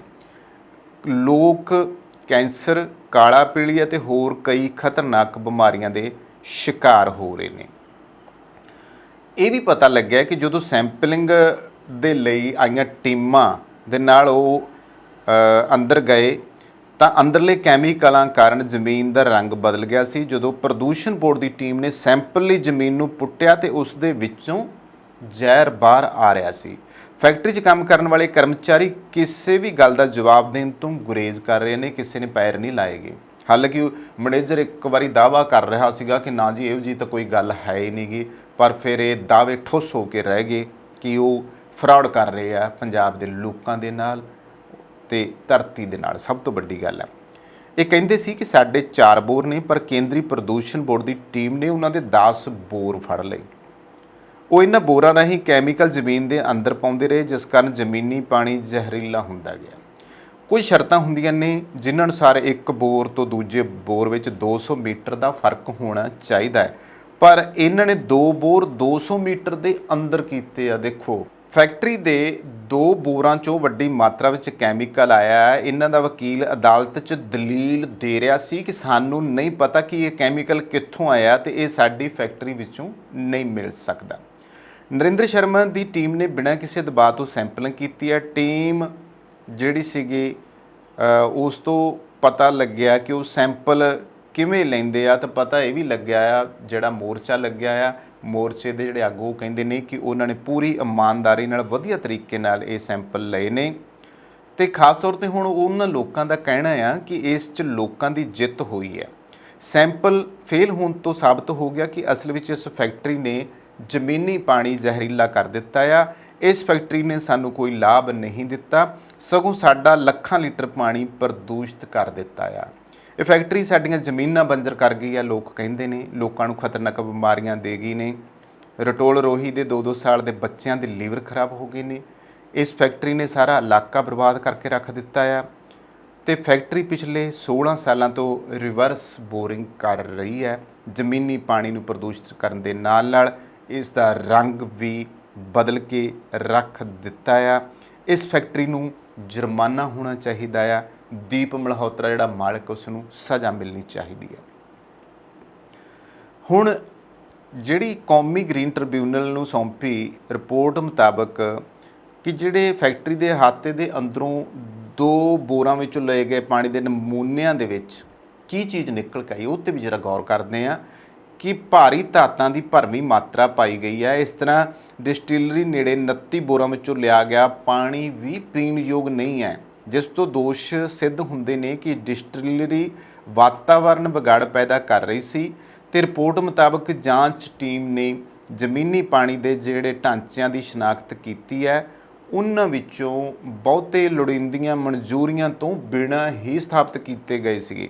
2 ਸੀਲਬੰਦ ਬੋਰਵੈਲ ਇੱਕ ਦੂਜੇ ਤੋਂ ਕੁਝ ਮੀਟਰ ਦੇ ਫਾਸਲੇ ਉੱਤੇ ਸਨ, ਜਦੋਂ ਕਿ ਇਹਨਾਂ ਵਿਚਕਾਰ ਫਿਰ ਮੈਂ ਦੱਸ ਦਿਆਂ ਕਿ 200 ਮੀਟਰ ਦੀ ਵਿੱਥ ਹੋਣੀ ਚਾਹੀਦੀ ਬੋਰ ਤੋਂ ਬੋਰ ਦੇ ਵਿੱਚ। ਪਰ ਡਿਸਟਿਲਰੀਆਂ ਵਿੱਚੋਂ ਸੀਰੇਜ, ਮੋਟੇ ਅਨਾਜਾਂ ਤੋਂ ਸ਼ਰਾਬ ਬਣਾਉਣ ਸਮੇਂ ਕਈ ਤਰ੍ਹਾਂ ਦੇ ਹਾਨੀਕਾਰਕ ਪਦਾਰਥ ਪੈਦਾ ਹੁੰਦੇ ਆ, ਜਿਨ੍ਹਾਂ ਵਿੱਚ ਮਿਲੋਨੋਇਡਿਨਜ਼, ਥੈਲੇਟਸ, ਪੋਲੀਫਿਨੇਲ ਅਤੇ ਭਾਰੀ ਧਾਤਾਂ ਜ਼ਿਆਦਾ ਖਤਰਨਾਕ ਹੁੰਦੀਆਂ ਨੇ। ਇਹਨਾਂ ਦੇ ਵਿੱਚੋਂ ਬਹੁਤ ਸਾਰੇ ਪਦਾਰਥਾਂ ਦਾ ਪਤਾ ਲਗਾਉਣ ਲਈ ਉੱਚ ਪੱਧਰ ਦੀਆਂ ਤਕਨੀਕਾਂ ਦੀ ਜ਼ਰੂਰਤ ਹੁੰਦੀ ਹੈ ਤੇ ਕੇਂਦਰੀ ਪ੍ਰਦੂਸ਼ਣ ਕੰਟਰੋਲ ਬੋਰਡ ਨੇ ਸੈਂਪਲ ਉਦੋਂ ਲਏ ਜਦੋਂ ਡਿਸਟਿਲਰੀ ਕਾਫੀ ਦੇਰ ਤੋਂ ਬੰਦ ਸੀ। ਇਨ੍ਹਾਂ ਸੈਂਪਲਾਂ ਵਿੱਚ ਭਾਰੀ ਧਾਤਾਂ ਦੇ ਨਿਕਲਣ ਤੋਂ ਇਹ ਅੰਦਾਜ਼ਾ ਲਗਾਉਣਾ ਮੁਸ਼ਕਲ ਨਹੀਂ ਕਿ ਧਰਤੀ ਹੇਠਲੇ ਪਾਣੀ ਵਿੱਚ ਹਾਨੀਕਾਰਕ ਪਦਾਰਥਾਂ ਦੀ ਮਾਤਰਾ ਡਿਸਟਿਲਰੀ ਦੇ ਚੱਲਣ ਸਮੇਂ ਕਿਤੇ ਜ਼ਿਆਦਾ ਹੋਊਗੀ। ਕਈ ਮਾਹਰਾਂ ਦਾ ਕਹਿਣਾ ਹੈ ਕਿ ਉੱਚ ਤਕਨੀਕੀ ਪੱਧਰ ਦੇ ਮਵਾਦ ਸੋਧਕ, ਜਿਹਨੂੰ ਅਸੀਂ ਟ੍ਰੀਟਮੈਂਟ ਪਲਾਂਟ ਕਹਿੰਦੇ ਆ, ਲਗਾਉਣ ਲਈ ਖਰਚਾ ਡਿਸਟਿਲਰੀ ਤੇ ਲੱਗੇ ਪੈਸੇ ਤੋਂ 2-4 ਗੁਣਾ ਵੱਧ ਹੁੰਦਾ ਆ। ਇਸ ਕਾਰਨ ਬਹੁਤ ਸਾਰੀਆਂ ਡਿਸਟਿਲਰੀਆਂ ਪੈਦਾ ਹੁੰਦੇ ਮਵਾਦ ਨੂੰ ਨਦੀਆਂ, ਦਰਿਆਵਾਂ, ਨਾਲਿਆਂ ਆਦਿ ਵਿੱਚ ਸੁੱਟਣ ਦਾ ਉਪਰਾਲਾ ਕਰਦੀਆਂ ਨੇ। ਮੈਂ ਇੱਥੇ ਜ਼ਿਕਰ ਕਰ ਲੈਣਾ ਚਾਹੂੰਗਾ ਕਿ ਖਾਸਾ ਸ਼ਰਾਬ ਫੈਕਟਰੀ ਅੰਮ੍ਰਿਤਸਰ ਅਟਾਰੀ ਵਾਹਗਾ ਰੋਡ ਦੇ ਉੱਤੇ ਆ, ਬਾਬਾ ਸੋਹਣ ਸਿੰਘ ਭਕਣਾ ਦੇ ਪਿੰਡ ਕੋਲੇ। ਉੱਥੇ ਦੇ ਪਿੰਡਾਂ ਦੇ ਵਿੱਚ ਵੀ ਜ਼ਮੀਨੀ ਪਾਣੀ ਦੇ ਆਲੇ ਦੁਆਲੇ ਦੀ ਸਥਿਤੀ ਇਹ ਹੈ। ਜਗਜੀਤ ਨਗਰ ਜਿਹੜੀ ਹਮੀਰਾ ਸ਼ਰਾਬ ਫੈਕਟਰੀ ਆ, ਕਪੂਰਥਲਾ ਜ਼ਿਲ੍ਹੇ 'ਚ ਪੈਂਦੀ ਆ। ਅੰਮ੍ਰਿਤਸਰ ਕਪੂਰਥਲਾ ਰੋਡ ਦੇ ਉੱਤੇ ਅੰਮ੍ਰਿਤਸਰ ਬਿਆਸ ਦੇ ਬਿਲਕੁਲ ਨੇੜੇ ਉਹ ਆ ਜਾਂਦੀ ਹੈ। ਉਹਦੇ ਕਰਕੇ ਵੀ ਉਹਨਾਂ ਪਿੰਡਾਂ ਦੇ ਵਿੱਚ ਅੱਜ ਤੋਂ 30 ਸਾਲ ਪਹਿਲਾਂ ਪਾਣੀ ਦੀ ਜਿਹੜੀ ਸਥਿਤੀ ਆ ਉਹ ਬਹੁਤ ਮਾੜੀ ਹੋ ਚੁੱਕੀ ਸੀ। ਉਦੋਂ ਮੀਡੀਆ ਦਾ ਇੰਨਾ ਦੌਰ ਨਹੀਂ ਸੀਗਾ ਜਦੋਂ ਕਿ ਲੋਕਾਂ ਦੀ ਇੱਦਾਂ ਚਰਚਾ ਸਾਹਮਣੇ ਆਉਂਦੀ। ਇਸ ਤਰ੍ਹਾਂ ਹੀ ਜੇ ਪ੍ਰਤਾਪ ਸਿੰਘ ਕੈਰੋਂ ਦੇ ਪਿੰਡ ਕੈਰੋ ਪੱਟੀ ਜ਼ਿਲ੍ਹਾ ਤਰਨਤਾਰਨ ਦੀ ਗੱਲ ਕੀਤੀ ਜਾਵੇ ਤਾਂ ਉੱਥੇ ਵੀ ਲੌਕੇ ਪਿੰਡ ਵਿੱਚ ਲੱਗੀ ਹੋਈ ਸ਼ਰਾਬ ਦੀ ਫੈਕਟਰੀ ਜਿਹੜੀ ਧੋਖੇ ਨਾਲ ਧਾਗਾ ਫੈਕਟਰੀ ਕਹਿ ਕੇ ਲਗਾਈ ਗਈ ਸੀ। ਉੱਥੋਂ ਦੇ ਲੋਕ ਵੀ ਦੁਖੀ ਹੈ ਕਿ ਉਹਨਾਂ ਲੋਕਾਂ ਨਾਲ ਧੋਖਾ ਕਰਕੇ ਜ਼ਮੀਨ ਲੈ ਲਈ ਧਾਗਾ ਫੈਕਟਰੀ ਦੀ ਬਜਾਏ, ਕਿਉਂਕਿ ਉੱਥੇ ਕੰਮ ਦੇਣ ਦੀ ਗੱਲ ਕੀਤੀ ਗਈ ਸੀ ਤੇ ਉੱਥੇ ਸ਼ਰਾਬ ਦੀ ਫੈਕਟਰੀ ਲਾਈ ਆ। ਹੁਣ ਦੱਸੋ ਉਹ ਪਾਣੀ ਜਿਹੜਾ ਸ਼ਰਾਬ ਦੀ ਫੈਕਟਰੀ ਦਾ ਉਹ ਜਾ ਕਿੱਥੇ ਰਿਹਾ? ਉਹ ਤਾਂ ਜ਼ਮੀਨਾਂ 'ਚ ਹੀ ਪਾ ਰਿਹਾ ਜਾਂ ਫਿਰ ਉਹ ਆਲੇ ਦੁਆਲੇ ਛੱਡ ਰਿਹਾ। ਮਿੱਟੀ ਤਾਂ ਪ੍ਰਪਲੀਤ ਹੋ ਹੀ ਰਹੀ ਆ, ਬਰਬਾਦ ਹੋ ਰਹੀ ਆ, ਵਾਤਾਵਰਨ ਚੌਗਿਰਦਾ ਤਾਂ ਖਰਾਬ ਹੋ ਹੀ ਰਿਹਾ। ਇਸ ਦਾ ਕੋਈ ਹੱਲ ਤਾਂ ਹੋਣਾ ਚਾਹੀਦਾ। ਘੱਟੋ ਘੱਟ ਇਹੋ ਜਿਹਾ ਤਾਂ ਸਰਕਾਰਾਂ ਨੂੰ ਫੈਸਲੇ ਕਰਨੇ ਚਾਹੀਦੇ ਆ ਕਿ ਆਬਾਦੀਆਂ ਤੋਂ ਦੂਰ ਜਿਹੜਾ ਆ ਇਹੋ ਜਿਹੀਆਂ ਫੈਕਟਰੀਆਂ ਲਗਾ ਦਿੱਤੀਆਂ ਜਾਣ ਜਿੱਥੇ ਨੇੜੇ ਤੇੜੇ ਜਿਹੜੀ ਆ ਉਹ ਜਨਤਾ ਨਾ ਰਹਿੰਦੀ ਹੋਵੇ, ਲੋਕਾਂ ਦੀ ਆਬਾਦੀ ਨਾ ਹੁੰਦੀ ਹੋਵੇ। ਔਰ ਇਹ ਇੱਕ ਫੈਕਟਰੀ ਦੀ ਗੱਲ ਨਹੀਂ, ਇਹ ਅਣਗਿਣਤ ਫੈਕਟਰੀਆਂ ਔਰ ਪੂਰੇ ਦੇਸ਼ ਭਰ ਦੇ ਵਿੱਚ ਫੈਕਟਰੀਆਂ ਇਸ ਤਰ੍ਹਾਂ ਦੀਆਂ ਘਟੀਆ ਕਰਤੂਤਾਂ ਕਰਦੀਆਂ ਨੇ। ਤੇ ਹੁਣ ਬਹੁਤ ਸਾਰੀਆਂ ਡਿਸਟਿਲਰੀਆਂ ਪੈਦਾ ਹੁੰਦੇ ਜਿਹੜਾ ਇਹ ਗੰਦਾ ਮਾਦਾ ਹੈ ਇਸ ਨੂੰ ਨਦੀਆਂ, ਦਰਿਆਵਾਂ, ਨਾਲਿਆਂ ਵਿੱਚ ਸੁੱਟਣ ਦਾ ਉਪਰਾਲਾ ਕਰਦੀਆਂ ਨੇ ਤੇ ਕਈ ਇਸ ਨੂੰ ਮੋੜਵੇਂ ਬੋਰਾਂ ਰਾਹੀਂ ਧਰਤੀ ਹੇਠ ਪਾਉਂਦੀਆਂ ਨੇ। ਸ਼ੀਰੇ ਜਾਂ ਮੋਟੇ ਨਾਜ਼ਾਂ ਤੇ ਆਧਾਰਿਤ ਡਿਸਟਿਲਰੀਆਂ ਵਿੱਚ 1 ਲੀਟਰ ਅਲਕੋਹਲ ਬਣਾਉਣ ਨਾਲ 8 ਤੋਂ 15 ਲੀਟਰ ਵਾਧੂ ਪਾਣੀ ਪੈਂਦਾ ਆ। ਪਾਣੀ ਦੀ ਵਰਤੋਂ ਸ਼ਰਾਬ ਅਲਕੋਹਲ ਬਣਾਉਣ ਸਮੇਂ ਸ਼ੀਰੇ ਜਾਂ ਮੋਟੇ ਅਨਾਜਾਂ ਦੇ ਆਟੇ ਦਾ ਪਤਲਾ ਘੋਲ ਤਿਆਰ ਕਰਨ, ਕਸ਼ੀਦਣ ਅਤੇ ਧੁਆਈ ਦੌਰਾਨ ਹੁੰਦੀ ਹੈ। ਹੁਣ ਜੇ ਇਸ ਡਿਸਟਿਲਰੀ ਦੀ ਗੱਲ ਕੀਤੀ ਜਾਵੇ ਜੀਰੇ ਵਾਲੇ ਦੀ, ਇਹਦਾ ਕੰਮ ਬੀਤੇ ਸਾਲ ਜੁਲਾਈ ਨੂੰ ਮੁਅੱਤਲ ਕਰ ਦਿੱਤਾ ਗਿਆ ਸੀ। ਜਦੋਂ ਕਿ ਮਾਲਕਾਂ ਨੇ ਅਦਾਲਤ ਦਾ ਬੂਹਾ ਖੜਕਾਇਆ ਤਾਂ ਮੁੱਖ ਮੰਤਰੀ ਦੇ ਡਿਸਟਿਲਰੀ ਨੂੰ ਬੰਦ ਕਰਨ ਦੇ ਐਲਾਨ ਦੇ ਬਾਵਜੂਦ ਅੰਦੋਲਨ ਜਿਹੜਾ ਸੀ ਉਹ ਜਾਰੀ ਸੀ। ਜੀਰੇ ਦੀ ਇਹ ਘਟਨਾ ਨਾ ਸਿਰਫ ਵਾਤਾਵਰਣ ਪੱਖੀ ਲੜਾਈ ਦੀ ਲੋੜ ਜ਼ਾਹਿਰ ਕਰਦੀ ਹੈ, ਸਗੋਂ ਇਸ ਸੰਬੰਧੀ ਜ਼ਿੰਮੇਵਾਰੀ ਤੈਅ ਕੀਤੇ ਜਾਣ ਦੀ ਮੰਗ ਵੀ ਕਰਦੀ ਹੈ। ਸਨਅਤ 'ਤੇ ਨਜ਼ਰਸਾਨੀ ਕਰਨ ਵਾਲੇ ਅਦਾਰੇ ਵੀ ਕੁਤਾਹੀ ਵਰਤਣ ਦੀ ਜ਼ਿੰਮੇਵਾਰੀ ਤੋਂ ਸੁਰਖਰੂ ਨਹੀਂ ਹੋ ਸਕਦੇ, ਕਿਉਂਕਿ ਇਸ ਦਾ ਸਿੱਟਾ ਪਾਣੀ ਵਿੱਚ ਜ਼ਹਿਰ ਘੁਲਣ ਅਤੇ ਜਨਤਕ ਸਿਹਤ ਲਈ ਖਤਰੇ ਵਜੋਂ ਨਿਕਲਿਆ ਆ। ਇਸ ਘਟਨਾਕ੍ਰਮ ਵਿੱਚ ਵਾਤਾਵਰਨ ਮੁਆਵਜ਼ਾ ਲਾਏ ਜਾਣ ਦਾ ਮਾਮਲਾ ਬਣਦਾ ਆ। ਇਸ ਤਰ੍ਹਾਂ ਸਾਰੀਆਂ ਸਨਅਤੀ ਇਕਾਈਆਂ ਦੀ ਪ੍ਰਦੂਸ਼ਣ ਜਾਂਚ ਵੀ ਸਖਤੀ ਨਾਲ ਕਰਵਾਈ ਜਾਣੀ ਚਾਹੀਦੀ ਹੈ। ਜੇ ਅਸੀਂ ਸੱਚਮੁੱਚ ਹੀ ਵਾਤਾਵਰਨ ਚੌਗਿਰਦਾ, ਮਿੱਟੀ, ਇਹ ਧਰਤੀ, ਇਹ ਪਾਣੀ, ਇਹ ਮਨੁੱਖ, ਇਹ ਜੀਵ ਜੰਤੂ, ਇਹਨਾਂ ਨੂੰ ਬਚਾਉਣਾ ਚਾਹੁੰਦੇ ਨਾ, ਤੇ ਫਿਰ ਉਹ ਜਿਹੜੀ ਗੱਲ ਮੈਂ ਪਹਿਲਾਂ ਕੀਤੀ ਹੈ ਕਿ ਜਿਹੜੀ ਇਸ ਤਰ੍ਹਾਂ ਦੀਆਂ ਡਿਸਟਿਲਰੀਆਂ ਆ, ਸ਼ਰਾਬ ਫੈਕਟਰੀਆਂ ਆ, ਉਹਨਾਂ ਨੂੰ ਜਿਹੜੀ ਆ ਲੋਕਾਂ ਦੀ ਆਬਾਦੀਆਂ ਤੋਂ ਦੂਰ ਇਹੋ ਜਿਹੀਆਂ ਥਾਵਾਂ ਦੇ ਉੱਤੇ ਤੇ ਫਿਰ ਉਹਦੇ ਲਈ ਲਾਉਣ ਦੀ ਇਜਾਜ਼ਤ ਹੀ ਉਦੋਂ ਦਿੱਤੀ ਜਾਵੇ ਕਿ ਜਿਵੇਂ ਕਹਿੰਦੇ ਆ ਕਿ ਫੈਕਟਰੀ ਦੇ ਉੱਤੇ ਜਿੰਨਾ ਖਰਚਾ ਆਉਂਦਾ ਉਸ ਤੋਂ ਵੱਧ ਜਿਹੜਾ ਆ ਉਹ ਪਾਣੀ ਨੂੰ ਜਿਹੜਾ ਫਿਲਟਰ ਕਰਨਾ ਆ ਜਾਂ ਸੋਧਣਾ ਆ ਉਹਦੇ ਉੱਤੇ ਖਰਚਾ ਆਉਂਦਾ ਹੈ। ਜਾਂ ਤਾਂ ਫਿਰ ਮਨਜ਼ੂਰੀ ਦਿਓ ਹੀ, ਤਾਂ ਪਹਿਲਾਂ ਉਹਨਾਂ ਕੋਲ ਸਾਰੇ ਇੱਕ ਰੂਲ ਐਂਡ ਰੈਗੂਲੇਸ਼ਨ ਬਣਾਉਣੇ ਚਾਹੀਦੇ ਆ ਜਿਹਦੇ ਵਿੱਚ ਇਹ ਗੱਲ ਨਿਕਲ ਕੇ ਸਾਹਮਣੇ ਆਉਣੀ ਚਾਹੀਦੀ ਆ ਵੀ ਭਾਈ ਕੱਲ੍ਹ ਨੂੰ ਜੇ ਕੋਈ ਇੱਦਾਂ ਦੀ ਤੁਸੀਂ ਹਰਕਤ ਕਰਦੇ ਹੋ ਤੇ ਅਸੀਂ ਫੈਕਟਰੀ ਜੋ ਮਰਜ਼ੀ ਹੋ ਜੇ ਬੰਦ ਕਰਾ ਦਾਂਗੇ, ਫਿਰ ਤੁਹਾਡਾ ਲੱਖਾਂ ਡੁੱਬਦਾ, ਕਰੋੜਾਂ ਡੁੱਬਦਾ, ਫਿਰ ਸਾਨੂੰ ਕੋਈ ਇਸ ਗੱਲ ਦੀ ਪਰਵਾਹ ਨਹੀਂ। ਸਰਕਾਰਾਂ ਨੂੰ ਇਹ ਠੋਸ ਕਦਮ ਚੁੱਕਣੇ ਪੈਣੇ ਆ। ਜਿਸ ਤਰੀਕੇ ਇਹ ਫੈਕਟਰੀ ਬੰਦ ਕਰਵਾਈ ਗਈ ਹੈ ਤੇ ਜੇ ਬਾਕੀ ਪੰਜਾਬ ਦੇ ਵਿੱਚ ਫੈਕਟਰੀਆਂ ਵਾਲੇ ਇਹੀ ਹਰਕਤਾਂ ਕਰ ਰਹੇ ਆ, ਜੇ ਲੋਕ ਉੱਥੋਂ ਦੇ ਵੀ ਜਾਗਰੂਕ ਹੋ ਕੇ ਉਹਨਾਂ ਦੀ ਅੰਦਰ ਪੜਚੋਲ ਕਰਾਉਣ, ਮਿੱਟੀ, ਪਾਣੀ ਔਰ ਜ਼ਮੀਨੀ ਪਾਣੀ ਦੀ ਪਰਖ ਕਰਾਉਣ ਤੇ ਉੱਥੋਂ ਦੇ ਲੋਕਾਂ ਦੀ ਸਿਹਤ ਦੇ ਅੰਕੜੇ ਜਿਹੜੇ ਸਾਹਮਣੇ ਲੈਣ ਤਾਂ ਇਹ ਕਲੀਅਰ ਹੋ ਸਕਦਾ ਵੀ ਇਕੱਲੀ ਇਹ ਫੈਕਟਰੀ ਨਹੀਂ ਸ਼ਰਾਬ ਦੀ, ਸਗੋਂ ਹੋਰ ਜਿਹੜੀਆਂ ਸ਼ਰਾਬ ਫੈਕਟਰੀਆਂ ਪੰਜਾਬ ਦੇ ਵਿੱਚ ਲੱਗੀਆਂ ਆ ਉਹ ਕਿੰਨਾ ਘਾਣ ਕਰਦੀਆਂ ਪਈਆਂ ਹੈ। ਇਸ ਕਰਕੇ ਲੋੜ ਇਹ ਹੈ ਕਿ ਮਨੁੱਖਤਾ ਦੇ ਘਾਣ ਕਰਨ ਵਾਲੇ ਇਹੋ ਜਿਹੇ ਫੈਕਟਰੀਆਂ ਵਾਲਿਆਂ ਦੇ ਖਿਲਾਫ ਸਰਕਾਰਾਂ ਨੂੰ ਸਖਤ ਤੋਂ ਸਖਤ ਕਦਮ ਚੁੱਕਣੇ ਚਾਹੀਦੇ ਆ, ਬਸ਼ਰਤੇ ਲੋਕ ਜਿਹੜੇ ਆ ਉਹ ਜਾਗਰੂਕ ਹੋਣੇ ਚਾਹੀਦੇ ਆ। ਸੋ ਦੋਸਤੋ, ਉਮੀਦ ਹੈ ਕਿ ਜੇ ਤੁਹਾਡੇ ਆਲੇ ਦੁਆਲੇ ਕੋਈ ਇਸ ਤਰ੍ਹਾਂ ਦੀਆਂ ਫੈਕਟਰੀਆਂ ਨੇ ਜੋ ਇਹੋ ਜਿਹੇ ਘਟੀਆ ਕੰਮ ਕਰ ਰਹੀਆਂ ਨੇ, ਮਨੁੱਖਤਾ ਦਾ ਨਾਲ ਖਿਲਵਾੜ ਕਰਦੀਆਂ ਪਈਆਂ ਨੇ, ਤੁਸੀਂ ਉਹਨਾਂ ਦੇ ਬਾਰੇ ਜ਼ਰੂਰ ਜਾਗਰੂਕ ਹੋਵੋ, ਸਰਕਾਰ ਤੱਕ ਇਹ ਗੱਲਾਂ ਪਹੁੰਚਾਓ ਔਰ ਅਹਿਦ ਕਰੋ ਕਿ ਅਸੀਂ ਵਾਤਾਵਰਣ ਚੌਗਿਰਦਾ ਤੇ ਇਸ ਧਰਤੀ ਤੇ ਮਨੁੱਖਾਂ, ਪ੍ਰਾਣੀਆਂ, ਜੀਵ ਜੰਤੂਆਂ ਨੂੰ ਬਿਮਾਰੀਆਂ ਨਾਲ ਮਰਨ ਨਹੀਂ ਦੇਣਾ, ਖਤਮ ਨਹੀਂ ਹੋਣ ਦੇਣਾ। ਇਸ ਚੌਗਿਰਦੇ ਨੂੰ ਵਧੀਆ ਖੂਬਸੂਰਤ ਬਣਾਉਣਾ ਆ ਤੇ ਇਸ ਨੂੰ ਖਾਸ ਤੌਰ ਤੇ ਸਿਹਤਮੰਦ ਬਣਾਉਣਾ ਹੈ ਤੇ ਸਿਹਤਮੰਦ ਲਈ ਤੁਹਾਡਾ ਜਾਗਰੂਕ ਹੋਣਾ ਜ਼ਰੂਰੀ ਆ। ਸੋ ਦੋਸਤੋ, ਇਹ ਸੀ 2 ਖਬਰਾਂ ਜਿਨ੍ਹਾਂ ਦੇ ਉੱਤੇ ਗੱਲਬਾਤ ਕੀਤੀ। ਕਿੱਦਾਂ ਲੱਗਦੇ ਨੇ ਸਾਡੇ ਪ੍ਰੋਗਰਾਮ, ਸਾਨੂੰ ਇਸ ਬਾਰੇ ਜ਼ਰੂਰ ਦੱਸਿਆ ਕਰੋ। ਕੈਮਰਾ ਪਰਸਨ ਜਸ਼ਨਦੀਪ ਦੇ ਨਾਲ ਕਮਲਜੀਤ ਸਿੱਧੂ ਦਾ ਪੰਜਾਬ ਟਾਕਸ।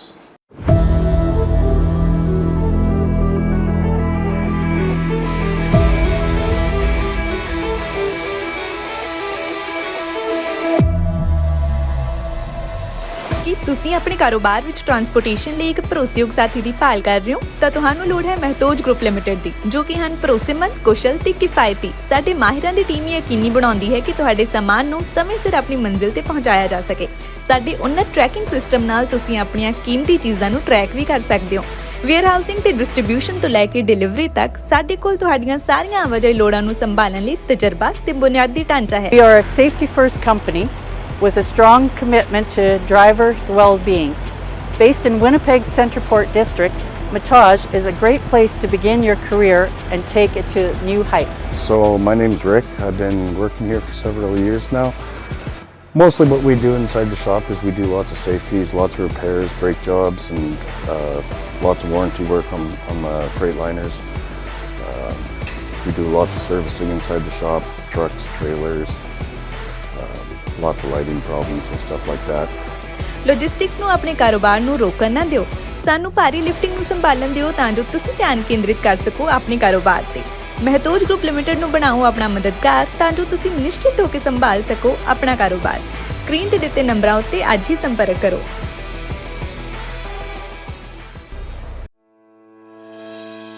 ਜਦੋਂ ਯੂਐਸ ਅਤੇ ਕੈਨੇਡਾ ਵਿਚਕਾਰ ਸਰਹੱਦ ਪਾਰ ਸ਼ਿਪਿੰਗ ਦੀ ਗੱਲ ਆਉਂਦੀ ਹੈ ਤਾਂ ਤੁਹਾਨੂੰ ਲੋੜ ਹੈ ਅਜਿਹੀ ਕੰਪਨੀ ਦੀ ਜਿਸ ਤੇ ਤੁਸੀਂ ਭਰੋਸਾ ਕਰ ਸਕੋ, ਜਿਸ ਕੋਲ ਕੰਮ ਨੂੰ ਸਹੀ ਢੰਗ ਨਾਲ ਕਰਨ ਦਾ ਅਨੁਭਵ, ਮੁਹਾਰਤ ਅਤੇ ਸਰੋਤ ਹੋਣ। ਤੁਹਾਨੂੰ ਲੋੜ ਹੈ ਫੋਰਟਰੈਕਸ ਦੀ। ਉੱਤਰੀ ਅਮਰੀਕਾ ਵਿੱਚ ਪ੍ਰਮੁੱਖ ਕ੍ਰਾਸ ਬਾਰਡਰ ਟਰੱਕਿੰਗ ਲਈ ਸਭ ਤੋਂ ਭਰੋਸੇਮੰਦ ਅਤੇ ਤਜਰਬੇਦਾਰ ਕੰਪਨੀ। ਸਤਿ ਸ਼੍ਰੀ ਅਕਾਲ ਜੀ, ਵੈਲਕਮ ਟੂ ਫੋਰਟਰੈਕਸ, ਤੁਹਾਡੀ ਆਪਣੀ ਨਾਰਥ ਅਮਰੀਕਾ ਵਾਈਡ ਕੰਪਨੀ।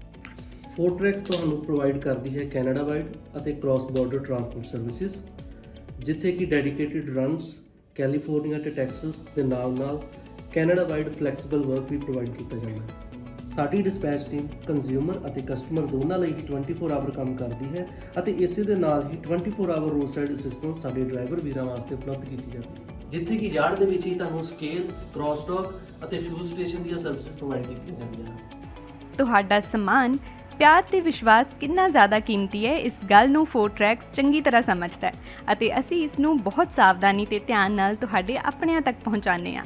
ਸਾਡੀ ਆਧੁਨਿਕ ਟਰੈਕਿੰਗ ਟੈਕਨੋਲੋਜੀ ਦੀ ਮਦਦ ਨਾਲ ਤੁਸੀਂ ਆਪਣੀ ਸ਼ਿਪਮੈਂਟ ਨੂੰ ਟਰੈਕ ਕਰ ਸਕਦੇ ਹੋ। ਇਸ ਲਈ ਭਾਵੇਂ ਮੰਜ਼ਿਲ ਕਿੰਨੀ ਹੀ ਦੂਰ ਕਿਉਂ ਨਾ ਹੋਏ, ਫੋਰਟਰੈਕਸ ਤੁਹਾਡਾ ਪਿਆਰ ਤੁਹਾਡੇ ਆਪਣਿਆਂ ਤੱਕ ਪਹੁੰਚਾਉਣ ਲਈ ਹੈ ਹਮੇਸ਼ਾ ਤਿਆਰ। ਅੱਜ ਹੀ ਸਾਡੀ ਡਰਾਈਵਰਾਂ, ਵੇਅਰਹਾਊਸਾਂ ਅਤੇ ਲੌਜਿਸਟਿਕ ਮਾਹਿਰਾਂ ਦੇ ਵਿਆਪਕ ਨੈਟਵਰਕ ਨਾਲ ਜੁੜੋ ਤੇ ਆਪਣੇ ਕਾਰੋਬਾਰ ਨੂੰ ਉਚੇਰੇ ਪੱਧਰ ਤੇ ਲੈ ਜਾਓ। ਫੋਰਟਰੈਕਸ ਤੁਹਾਡਾ ਭਰੋਸਾ ਹਮੇਸ਼ਾ ਬਰਕਰਾਰ ਰੱਖਦੀ ਆਈ ਹੈ ਤੇ ਹਮੇਸ਼ਾ ਰੱਖੇਗੀ। ਹੋਰ ਜਾਣਨ ਲਈ ਅੱਜ ਹੀ ਸਾਡੇ ਨਾਲ ਸੰਪਰਕ ਕਰੋ।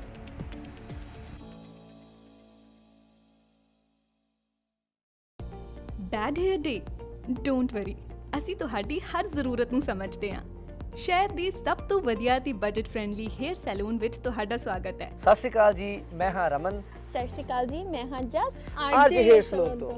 ਸਾਡੇ ਟੈਲੈਂਟਡ ਸਟਾਈਲਿਸਟ ਤੁਹਾਨੂੰ ਆਪਣੀ ਪਸੰਦ ਅਨੁਸਾਰ ਹੇਅਰ ਕੱਟ, ਕਲਰ ਅਤੇ ਸਟਾਈਲ ਦਿੰਦੇ ਨੇ ਜੋ ਤੁਹਾਡੀ ਲੁੱਕ ਨੂੰ ਸੂਟ ਕਰਦਾ ਹੈ। ਇਸ ਲਈ ਸਿਰਫ ਉੱਚ ਗੁਣਵੱਤਾ ਵਾਲੇ ਪ੍ਰੋਡਕਟਸ ਦਾ ਇਸਤੇਮਾਲ ਕੀਤਾ ਜਾਂਦਾ ਹੈ ਤਾਂ ਜੋ ਤੁਹਾਡਾ ਸਟਾਈਲ ਤੇ ਖੂਬਸੂਰਤੀ ਰਹੇ ਹਮੇਸ਼ਾ ਬਰਕਰਾਰ। RJ हेयर सलून ਤੁਹਾਨੂੰ ਪ੍ਰੋਵਾਈਡ ਕਰਦਾ ਹੈ hair smoothing, keratin hair smoothing, keratin treatments, hair cut, hair spas, color corrections, root retouch, highlights, balayage। ਇਸੇ ਦੇ ਨਾਲ ਮੈਨਸ ਸੈਕਸ਼ਨ ਦੇ ਵਿੱਚ ਅਸੀਂ ਪ੍ਰੋਵਾਈਡ ਕਰਦੇ ਹਾਂ hair cuts, fades, shave, beard trims and specially beard trims with scissor. ਸਾਡੇ ਕੋਲੇ ਸਾਰਾ ਸਟਾਫ ਬਹੁਤ ਹੀ ਕੁਆਲੀਫਾਈਡ ਹੈ। ਸਾਰੀ services waxing, keratin, smoothening, highlights, everything ਵੀ ਪ੍ਰੋਵਾਈਡ ਹੇਅਰ। ਅਸੀਂ ਗਾਰੰਟੀ ਦਿੰਦੇ ਹਾਂ ਕਿ ਸੈਲੂਨ ਤੋਂ ਬਾਹਰ ਨਿਕਲਦੇ ਸਾਰ ਤੁਸੀਂ ਮਹਿਸੂਸ ਕਰੋਗੇ ਥੋੜਾ ਜ਼ਿਆਦਾ ਖੂਬਸੂਰਤ, ਥੋੜਾ ਹੋਰ ਜ਼ਿਆਦਾ ਕੌਨਫੀਡੈਂਟ।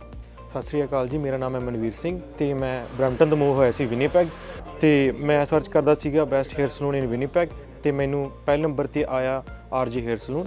ਸਤਿ ਸ਼੍ਰੀ ਅਕਾਲ ਜੀ, ਮੇਰਾ ਨਾਮ ਹੈ ਤਰੁਣ। ਮੈਂ ਤੁਹਾਨੂੰ ਰეკਮੈਂਡ ਕਰਾਂਗਾ ਕਿ RJ ਹੇਅਰ ਸਲੂਨ ਤੇ ਆਓ ਤੇ ਇੱਥੇ ਤੁਹਾਨੂੰ ਆਪਣੇ ਹਰ ਤਰ੍ਹਾਂ ਦੀ ਹੇਅਰ ਸਟਾਈਲਿੰਗ ਔਰ ਬੀਅਰਡ ਸਟਾਈਲਿੰਗ ਮਿਲ ਜੇਗੀ। Hi, my name is Lindsay. I've been coming to RJ Hair Salon since they opened up 4 years ago, and Jazz has always been fantastic with my hair. ਅਸੀਂ ਸਿਰਫ hair cut ਨਹੀਂ ਕਰਦੇ ਬਲਕਿ ਤੁਹਾਡੀ ਖੂਬਸੂਰਤੀ ਸੰਵਾਰਦੇ ਹਾਂ ਕਿਉਂਕਿ ਸਾਡਾ ਮੰਨਣਾ ਹੈ ਜਦੋਂ ਤੁਸੀਂ ਖੁਦ ਨੂੰ ਚੰਗੇ ਲੱਗਦੇ ਹੋ ਤਾਂ ਤੁਹਾਨੂੰ ਸਭ ਚੰਗਾ ਲੱਗਦਾ ਹੈ। Your own saloon, your own style. ਤਾਂ ਇਸ ਨਾਲ ਹੀ ਸਾਡੀ ਅਨਦਰ RJ ਹੇਅਰ ਸਲੂਨ ਦੀ ਬ੍ਰਾਂਚ ਓਪਨ ਹੋ ਰਹੀ ਹੈ ਜਿਹਦੀ ਕਿ ਲੋਕੇਸ਼ਨ ਆ 601 ਮਨਰੋ ਐਵਨਿਊ। ਤਾਂ ਤੁਸੀਂ ਉੱਥੇ ਵੀ ਜ਼ਰੂਰ ਵਿਜ਼ਿਟ ਕਰ ਸਕਦੇ ਹੋ। ਈਸਟ ਦੇ ਵਿੱਚ ਰਹਿੰਦੇ ਕਸਟਮਰਸ ਲਈ ਨੇੜੇ ਆ ਤੇ ਸਾਡਾ ਕੰਟੈਕਟ ਨੰਬਰ ਆ 2049988959। ਆਪਣੇ ਵਾਲਾਂ ਦੀ ਸਕਿਨ ਨੂੰ ਦਿਓ ਇੱਕ ਨਵੀਂ ਪਹਿਚਾਨ। ਅੱਜ ਹੀ ਕਾਲ ਕਰੋ ਜਾਂ ਵਿਜ਼ਿਟ ਕਰੋ RJ ਹੇਅਰ ਸੈਲੂਨ। ਤੁਹਾਡੀਆਂ ਗੱਡੀਆਂ ਲਈ ਕਿਸੇ ਵੀ ਤਰ੍ਹਾਂ ਦੀ ਮੁਰੰਮਤ ਜਾਂ 4 ਵੀਲਰ ਹੈਲਪਲਾਈਨ ਜੇਕਰ ਤੁਸੀਂ ਭਾਲ ਰਹੇ ਹੋ ਤਾਂ ਸੰਪਰਕ ਕਰੋ ਤੁਹਾਡੇ ਆਪਣੇ ਸ਼ਹਿਰ ਵਿਨੀਪੈਗ 'ਚ ਟਾਊਨ ਆਟੋ ਬਾਡੀ ਵਿਖੇ। ਸਤਿ ਸ਼੍ਰੀ ਅਕਾਲ ਜੀ, ਮੇਰਾ ਨਾਮ ਹੈਗਾ Shamsher Singh, town auto body ਤੋਂ। ਰੱਬ ਨਾ ਕਰੇ ਤੁਹਾਡੀ ਗੱਡੀ ਨੂੰ ਕੁਝ ਹੋ ਜਾਂਦਾ ਵਾ ਤੇ ਤੁਸੀਂ ਸਿੱਧਾ ਟਾਊਨ ਆਟੋ ਬਾਡੀ ਤੇ ਆਓ। ਅਸੀਂ ਇੱਥੇ ਇਹ ਸਾਡੀ ਜਿਹੜੀ ਸ਼ਾਪ ਹੈਗੀ ਡਾਇਰੈਕਟ ਰਿਪੇਅਰ ਸ਼ਾਪ ਹੈਗੀ ਆ। ਅਸੀਂ ਆਪਣੇ ਆਪ ਹੀ ਐਮਪੀਏ ਨੂੰ ਕਾਲ ਕਰਕੇ ਤੁਹਾਡੀ ਗੱਡੀ ਦਾ ਕਲੇਮ ਖੋਲ੍ਹ ਦਿੰਦੇ ਹਾਂ ਤੇ ਤੁਹਾਡੀ ਗੱਡੀ ਦਾ ਐਸਟੀਮੇਟ ਬਣਾ ਕੇ ਐਮਪੀਏ ਨੂੰ ਭੇਜ ਦਿੰਦੇ ਹਾਂ। ਕੋਈ ਵੀ ਤੁਹਾਡੀ ਗੱਡੀ ਤੇ ਸਕ੍ਰੈਚ, ਡੈਂਟ ਜਾਂ ਕੋਈ ਤੁਹਾਡੀ ਗੱਡੀ ਦੇ ਕੋਈ ਸ਼ੀਸ਼ੇ ਤੋੜ ਗਿਆ ਵਾ, ਤੁਸੀਂ ਸਾਨੂੰ ਕਾਲ ਕਰੋ, ਅਸੀਂ ਆਪਣੇ ਆਪ ਹੀ ਗਲਾਸ ਕਲੇਮ ਖੋਲ੍ਹ ਲੈਂਦੇ। ਇਹ ਸ਼ਾਪ ਜਿਹੜੀ ਆ ਇਹ ਐਮਪੀਏ ਦੀ ਕ੍ਰੈਡਿਟਡ ਸ਼ਾਪ ਹੈਗੀ ਆ ਵਾ। ਅਸੀਂ ਸਿੱਧੀ ਡਾਇਰੈਕਟ ਬਿਲਿੰਗ ਕਰਦੇ ਹਾਂ ਐਮਪੀਏ ਨੂੰ। ਇੱਥੇ ਅਸੀਂ ਆਪ ਹੀ ਗਲਾਸ ਕਲੇਮ ਵੀ ਖੋਲ੍ਹਦੇ ਹਾਂ। ਤੁਹਾਨੂੰ ਗਲਾਸ ਕਲੇਮ ਖੋਲ੍ਹਣ ਦੀ ਫੋਨ ਦੀ ਲੋੜ ਨਹੀਂ ਹੈਗੀ। ਅਸੀਂ ਆਪਣੇ ਆਪ ਇੱਥੇ ਗਲਾਸ ਕਲੇਮ ਖੋਲ੍ਹਦੇ। ਜਦੋਂ ਤੱਕ ਤੁਹਾਡੀ ਗੱਡੀ ਇੱਥੇ ਸ਼ਾਪ 'ਤੇ ਰਹੂਗੀ ਉਦੋਂ ਤੱਕ ਅਸੀਂ ਕਾਰ ਰੈਂਟਲ ਵੀ ਦੇਵਾਂਗੇ। ਵੈਨ, ਟਰੱਕ, SUV ਕੋਈ ਵੀ ਤੁਹਾਨੂੰ ਕਾਰ ਰੈਂਟਲ ਵੀ ਚਾਹੀਦੀ ਹੋਈ ਅਸੀਂ ਕਾਰ ਰੈਂਟਲ ਵੀ ਤੁਹਾਨੂੰ ਦੇਵਾਂਗੇ। ਆਪਣੀ ਸ਼ਾਪ ਲੋਕੇਸ਼ਨ ਹੈਗੀ ਹੈ 64 ਸਾਲਟਰ ਸਟਰੀਟ ਵਿਨੀਪੈਗ ਦੇ ਵਿੱਚ। ਜਿਵੇਂ ਤੁਹਾਨੂੰ ਪਤਾ ਹੀ ਹੈ ਸਨੋ ਆ ਰਹੀ ਹੈ ਵਿਨੀਪੈਗ ਦੇ ਵਿੱਚ, ਉਵੇਂ ਤੁਹਾਡੇ ਲਈ ਅਸੀਂ ਵਿੰਟਰ ਟਾਇਰ ਪ੍ਰੋਗਰਾਮ ਲੈ ਕੇ ਆਏ। ਐਮਪੀਏ ਦਾ ਵਿੰਟਰ ਟਾਇਰ ਪ੍ਰੋਗਰਾਮ ਆ, ਉਹਦੇ ਵਿੱਚ $2000 ਤੱਕ ਤੁਹਾਨੂੰ ਐਮਪੀ ਹੀ ਲੋਨ ਦਿੰਦੀ ਆ। ਵਿੰਟਰ ਟਾਇਰ ਪ੍ਰੋਗਰਾਮ ਵਿੱਚ ਅਲੋਏ ਵੀਲਸ, ਟਾਇਰ ਅਲਾਈਨਮੈਂਟ ਤੁਸੀਂ ਕਰਵਾ ਸਕਦੇ ਹੋ। ਕੋਈ ਵੀ ਤੁਹਾਨੂੰ ਜਾਣਕਾਰੀ ਦੀ ਲੋੜ ਆ ਤੁਸੀਂ ਸਾਨੂੰ ਜਦੋਂ ਮਰਜ਼ੀ ਫੋਨ ਕਰ ਲਓ 2044211300 ਤੇ, ਜਾਂ ਤੁਸੀਂ ਸਾਡੀ ਵੈਬਸਾਈਟ ਤੇ ਜਾ ਲਓ www.townautobody.ca। ਉਹਦੇ ਵਿੱਚ ਤੁਸੀਂ 24/7 ਲਾਈਵ ਚੈਟ ਤੁਸੀਂ ਏਜੰਟ ਦੇ ਨਾਲ ਕਰ ਸਕਦੇ ਹੋ। Thank you. ਹਾਂਜੀ, ਸਤਿ ਸ਼੍ਰੀ ਅਕਾਲ ਜੀ। ਮੇਰੀ ਗੱਡੀ ਦਾ ਇੱਥੇ ਇੱਕ ਡੈਂਟ ਜਿਹਾ ਪੈ ਗਿਆ ਸੀਗਾ। ਉਸ ਤੋਂ ਬਾਅਦ ਮੈਂ ਇਹਨਾਂ ਕੋਲ ਟਾਊਨ ਆਟੋ ਬਾਡੀ ਵਾਲਿਆਂ ਕੋਲ ਆਇਆ ਤੇ MPI ਤੋਂ ਕਲੇਮ ਲੈਣ ਤੋਂ ਬਾਅਦ ਇਹਨਾਂ ਕੋਲ ਗੱਡੀ ਆਪਾਂ ਨੇ ਰੱਖ ਦਿੱਤੀ ਤੇ ਥੋੜ੍ਹੀ ਦਿਨਾਂ ਦੇ ਵਿੱਚ ਇਹਨਾਂ ਨੇ ਗੱਡੀ ਮੇਰੀ ਪੂਰੀ ਚੰਗੀ ਤਰ੍ਹਾਂ ਮੁਕੰਮਲ ਕਰਕੇ ਸਹੀ ਕਰਕੇ ਦੇ ਦਿੱਤੀ ਹੈ ਤੇ ਨਾਲ ਦੀ ਨਾਲ ਇਹਨਾਂ ਨੇ ਗੱਡੀ ਦੀ ਮੇਰੀ ਦੀ ਡਿਟੇਲਿੰਗ ਵੀ ਕਰਤੀ, ਧੋਤੀ ਤੇ ਗੱਡੀ ਪੂਰੀ ਲਿਸ਼ਕਾਤੀ ਤੇ ਬਹੁਤ ਵਧੀਆ ਜਿਹੜੀ ਆ ਕਸਟਮਰ ਸਰਵਿਸ ਵੀ ਦਿੰਦੇ ਨੇ। ਤੇ ਜੇਕਰ ਤੁਹਾਨੂੰ ਉਸ ਟਾਈਮ ਤੇ ਜੇਕਰ ਤੁਹਾਡੀ ਗੱਡੀ ਖਰਾਬ ਹੋਈ ਹੈ ਤੇ ਕੋਈ ਰੈਂਟਲ ਗੱਡੀ ਤੁਸੀਂ ਚਲਾਉਣ ਨੂੰ ਲੈਣੀ ਆ ਤੇ ਉਹ ਵੀ ਜਿਹੜੀ ਆ ਤੁਹਾਨੂੰ ਪ੍ਰੋਵਾਈਡ ਕਰ ਦਿੰਦੇ ਨੇ। ਮੈਂ ਤੁਹਾਨੂੰ ਹਾਈਲੀ ਰਿਕਮੈਂਡ ਕਰਾਂਗਾ ਵਿਨੀਪੈਗ ਏਰੀਆ ਦੇ ਵਿੱਚ ਜਾਂ ਤੁਸੀਂ ਕਿਸੇ ਹੋਰ ਲਾਗ ਪਾਸ ਦੇ ਏਰੀਆ ਦੇ ਵਿੱਚ ਤੁਹਾਡੀ ਗੱਡੀ ਆ ਖਰਾਬ ਹੁੰਦੀ ਹੈ, ਤੁਸੀਂ ਇਹਨਾਂ ਕੋਲ ਪਹੁੰਚੋ ਤੇ ਬਹੁਤ ਹੀ ਵਧੀਆ ਸਰਵਿਸ ਤੇ ਜਲਦੀ ਜਿਹੜੀ ਤੁਹਾਨੂੰ ਆ ਤੁਹਾਡੀ ਗੱਡੀ ਚਲਦੀ ਕਰਕੇ ਦੇ ਦਿੰਦੇ ਨੇ। Thank you ji. ਸਰਵਿਸ ਦਾ ਲਾਭ ਉਠਾਉਣ ਲਈ ਹੁਣੇ ਕੰਟੈਕਟ ਕਰੋ town auto body 64 Salter Street Winnipeg MB Canada Manitoba. ਸਾਡਾ ਕੰਟੈਕਟ ਨੰਬਰ ਹੈ +1204 421 1300।